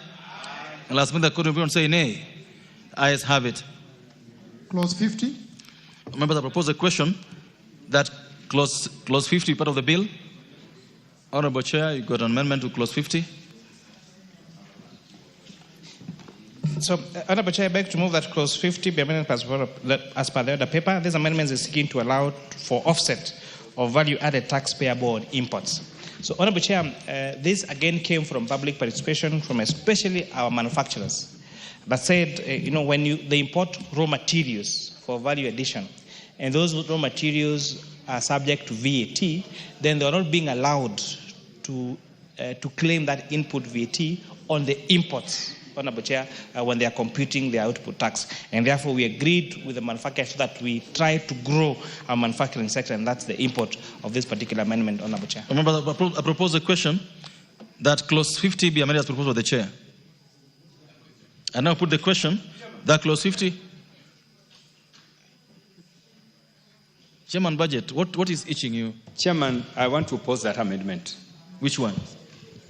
That amendment where we are zero rating the raw materials. Go ahead. Chairman, okay, I wanted to make an observation, Chairman, even before we go on. That point which was raised by Kaluma, where we are questioning zero rating of some or most of these items. There's no Kaluma in this house, member. Is this Honorable Kaluma? Yes, Honorable Kaluma. Honorable Kaluma, I would like to ask my counterpart, the Chairman of Finance, that at least we really quantify some of these things. I want to know the implication of the amendments in terms of revenue losses. I would like, Chairman, that we go that direction so that any amendment that is brought before us, if it has an impact on raising revenue or lowering or cutting revenue, we need to know. Because otherwise, Honorable Chair, I'm going to move the appropriations bill here. And you will see, Honorable Chair, that one of the struggles we are going to face is on revenue-raising measures. So I would like you to, through your chair, to help us count for the amendments and what impact do they have in terms of revenue-raising. Now, I'm going to allow Chair to respond to that, but only on this clause. On any other clauses, I will request the Chair of Finance and the PR budget to sit and speak together. We can't have this on the floor of the House. It never happens. It's never happened. I won't allow it to happen. Chair Finance and Chair Budget must consult before any of this. So, okay, the Honorable Member for Cases, what is out of order? Before you respond, Chair. No, I just wanted to support my chair by informing you that we've taken care of that, as you've advised accordingly. Okay. Being a member of the committee. Chair Finance. Chair Finance. So Honorable Chair, I totally understand where the Chair of Budget Committee is speaking from. But we must desist from using the finance bill as just a tool for raising revenue. The finance bill should inform policy for our country. And for this, our committee has stood aground on several matters. We have a national tax policy that informs that we must have consistent laws and consistent legislation. We granted some of these exemptions in December. 4 months, 5 months later, we are taking back what we said. Welcome to our country. Go invest in a company in Siaya, in Homa Bay. You'll get investment deduction if you invest outside Nairobi and Mombasa.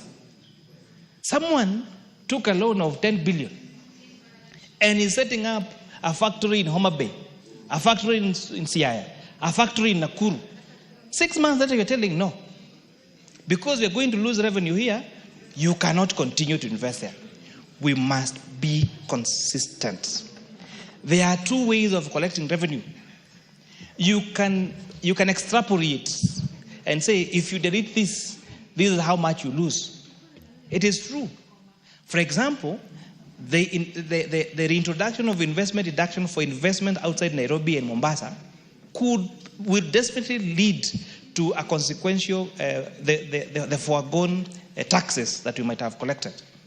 But what is the far-reaching effect? That company sets up in Nakuru, in Siaya, in Kisumu, in Homa Bay, in Samburu, will employ people, they are going to pay as you want. Will make a profit, they are going to pay corporation tax. We must not be short-sighted in views of looking for numbers at the expense of making our country competitive globally. Okay, but I advise that share budget and share finance. Chair finance, I order that you and the chair budget must consult so that you don't have this kind of situation again. I want to put the question.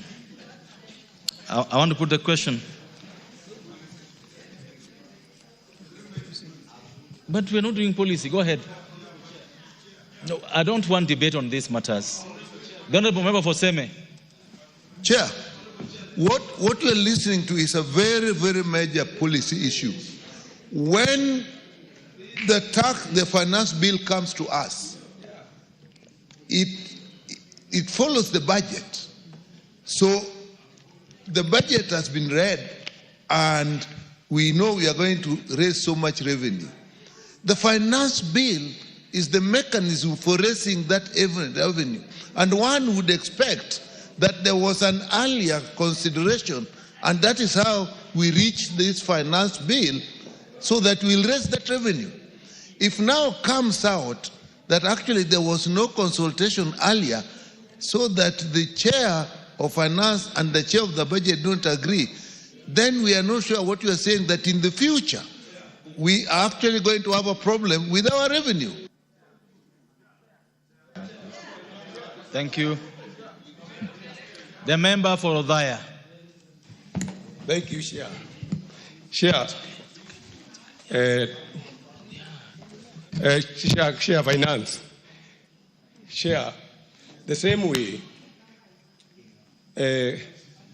what the chair is saying is there people have already started investing because of the relief that of taxes. The same way, can he protect the people who have invested here? You are the levy, people have borrowed money, have invested, have planned to do business, then you are the levy. The plan which was there was based by the policy of the country. And then, when you have started doing business, already you have invested, you have planned, you have consulted, you have already bought the machine, you are the levy without consulting the country. You are killing the people, the same thing you are protecting those people you are investing today. Protect the same people, Chair Finance. The people who have invested, the people who have already invested, before you had the policy, shake those people first. Thank you. The Honorable Majority Leader. Majority Leader. And this is the last word on this. Chair, I think that matter is more or less settled between the two chairs. But I just wanted to say, we should not be worried. This is the beauty of democracy. The chair finance is protecting his staff. The chair budget is protecting the expenditure side. Just the revenue mobilizer is protecting the revenue mobilization. And I know the chair budget also has a stake in the revenue that is raised, because he will not expend anything without the revenue being raised by Honorable Kimani.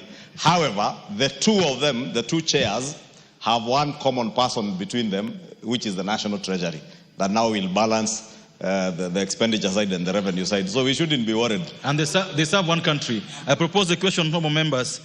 I put the question, honorable members, that I put the question. I now put the question. There is nothing questionable about this.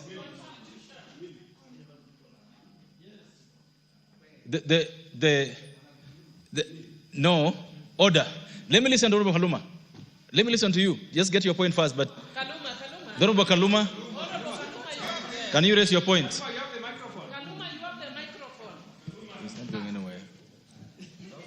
Honorable Speaker. It wasn't your chance, Honorable Mili. It was not your chance. Honorable Chair, I'm standing under the provisions of Article 114, sub-Article 2. Order, members, order. Honorable Kaluma, you have 1 minute to prosecute this. No, but Chair, no, there go ahead. are consultations in front of me. Go ahead. You were part of that consultation. Why don't you give me order? You were part of this 30 seconds. I was not. Order, members. Go ahead. Yes. I thank you, Honorable Chair. Chair, my position is that the finance bill is a money bill under Article 114. And the finance bill having been brought, the requirement of sub-Article 2 is that if any amendments are to be proposed, the concurrence or consultation of the National Treasury Cabinet Secretary must be sought. Could we have confirmation that that happened now that the Chair of Budget and Appropriation and the Chair in charge of Finance and National Planning are appearing not to be in agreement? Thank you. Yes. A very simple matter, Honorable Kaluma. That is not for this House to decide. These amendments we're prosecuting were approved by the Speaker of this House. That is the only confirmation you need. And you have the confirmation. I now put the question, members, that clause 50 as amended be part of the bill. Will I spend another opinion say aye? Will I spend another opinion say nay? The ayes have it. Clause 52. Members, I propose the question that clause 52 part of the bill.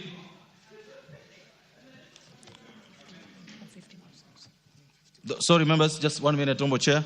Clause 51 first. Clause 51. I propose the question that clause 51 is part of the bill. Honorable Chair. Honorable Chair, beg to remove that clause 51 be amended as per the order paper. Clause 51 of the bill be amended in the proposed subsection 7b by deleting the words computed and subbing therefore the words computed from. This amendment, Honorable Chair, is just a cleanup. Members, I propose the question that clause 51 be amended as proposed by the Chair.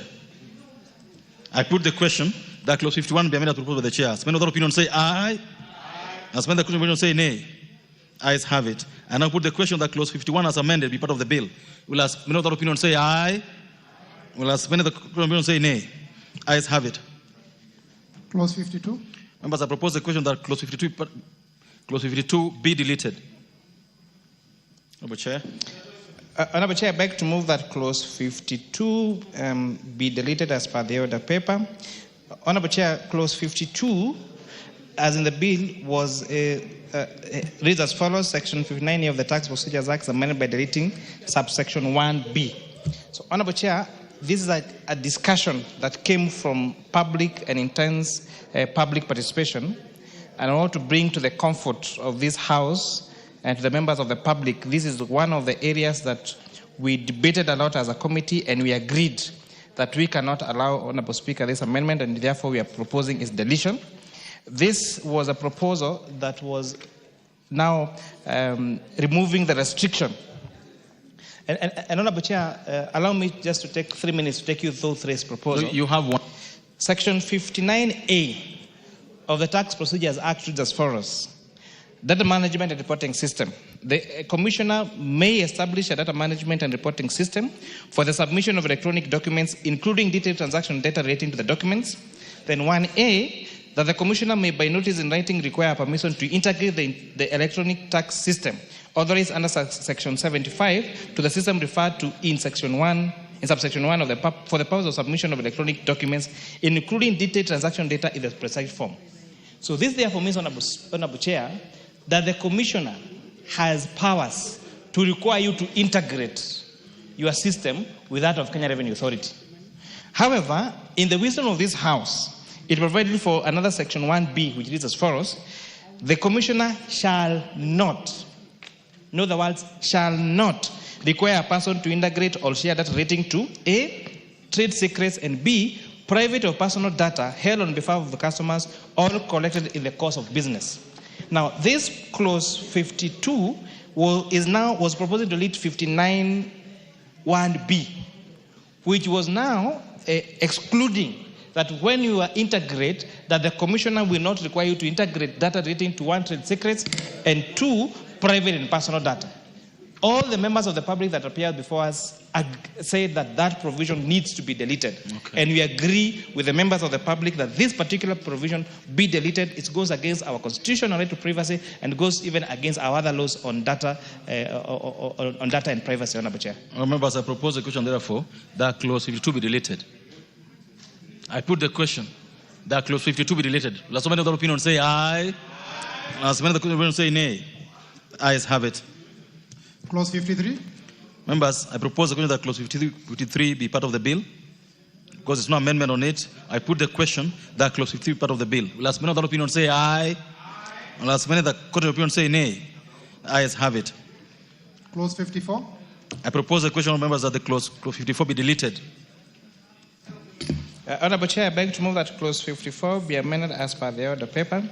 Honorable Chair, the tax amendment, again, the tax procedures amendment bill, act now, or bill that we did in this Honorable Chair, sought to exclude weekends and public holidays when calculating time.